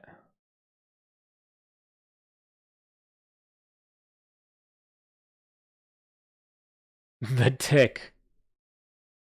I love The Tick. I haven't watched the reboot or whatever, but every time we see, what's his name? Patrick Warburton, the guy who played The Tick. Every time me and my sister see him, we're like, it's The Tick. Legend. All right. That was a crazy hype train. Thank you guys. I appreciate that. Thursday. So tomorrow night I'll be playing. I'll probably do Grand Blue again. I don't know if we're gonna do a Valentine's Day stream. We might. I don't know. It depends on what mood I'm in when I go live. I gotta move the pictures from the original two Valentine's Days over to this computer. The reboot was actually pretty good. The guy playing him in the reboot, he's a really good actor. So I can't imagine it was that bad, even though he's playing the tick. Tomorrow night stream, I'm probably gonna do more Grand Blue Fantasy stuff. I've really been enjoying that game. Maybe Valentine's Day stuff. I don't know yet. And then Thursday, I'm gonna try to do a writing stream earlier. I start those around like 7:30 p.m. Eastern. And we're going to do one of two things. We're either going to start reading my first book, A Soldier's Crest. This chunky boy right here. I have it on the computer. I'm not going to like sit here and actually read it like this, unless you guys do want me to campfire over by the TV. But we're going to read this beefy boy on maybe on Thursday, or maybe we'll read some of Fantasy Distractions Season 2. That never really saw the light of day. His best friend is a toilet that he dogs to. Was that in the cartoon? I vaguely remember that. That cartoon was crazy. There were a lot of weird cartoons out around that time. MTV had some really weird ones. You had like Ren and Stimpy. You could get away with so much back then. Those cartoons were wild. All right, I'm just kind of like dragging this out at this point. I think I'm done. My voice is pretty shot. Fireside rings could be neat. Yeah. The problem with that is I would need to use the other mic, and I feel like the quality is not as good. Yeah, I mean, like me and my friends always talk about like WWE during that time, like wrestling during that time. They got away with like the storylines were insane, but it was so good. It was so much better than it is now. But that was just in general for the time, I think, because there was a lot of weird, there's a lot of weird stuff on TV in the 90s.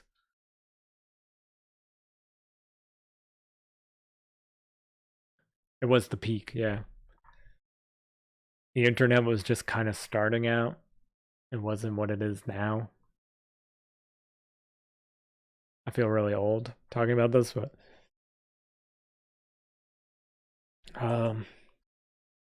season 2.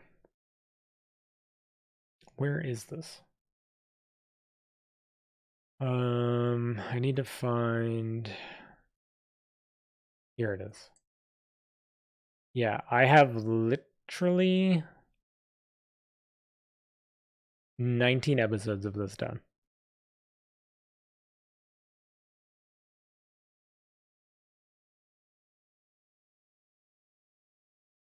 And they're all kind of long.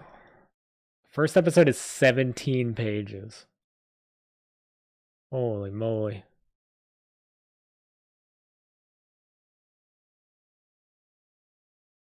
All right, the second one's only 6. Third one is 7. All right, if they're all about like 5 to 7 pages after the first one, I know why the first one is so long. It's because this whole concept for Fantasy Distraction started as an ebook that I was writing, and episode 1 of season 2 was meant to be the bit of that ebook that I actually wrote because I didn't finish it. So that's why that one's long. The rest all seem relatively short in comparison. But yeah, we'll see. We'll make a game time decision on Thursday. We'll either do Fantasy Distraction season 2 stuff that I didn't release, and I'm not sure if I'm going to release. At least not in this format. Or we could also do a Soldier Stress. We'll make a game time decision. If you have a preference, let me know either here in Discord or anybody who watches this on the YouTube. Let me know in the comments, and that'll help me decide for Thursday.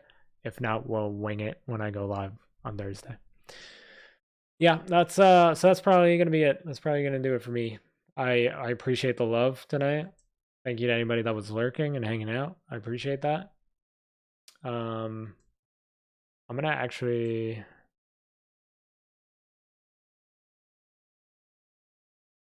It's like nobody streaming in this category, so I guess I'm just gonna end.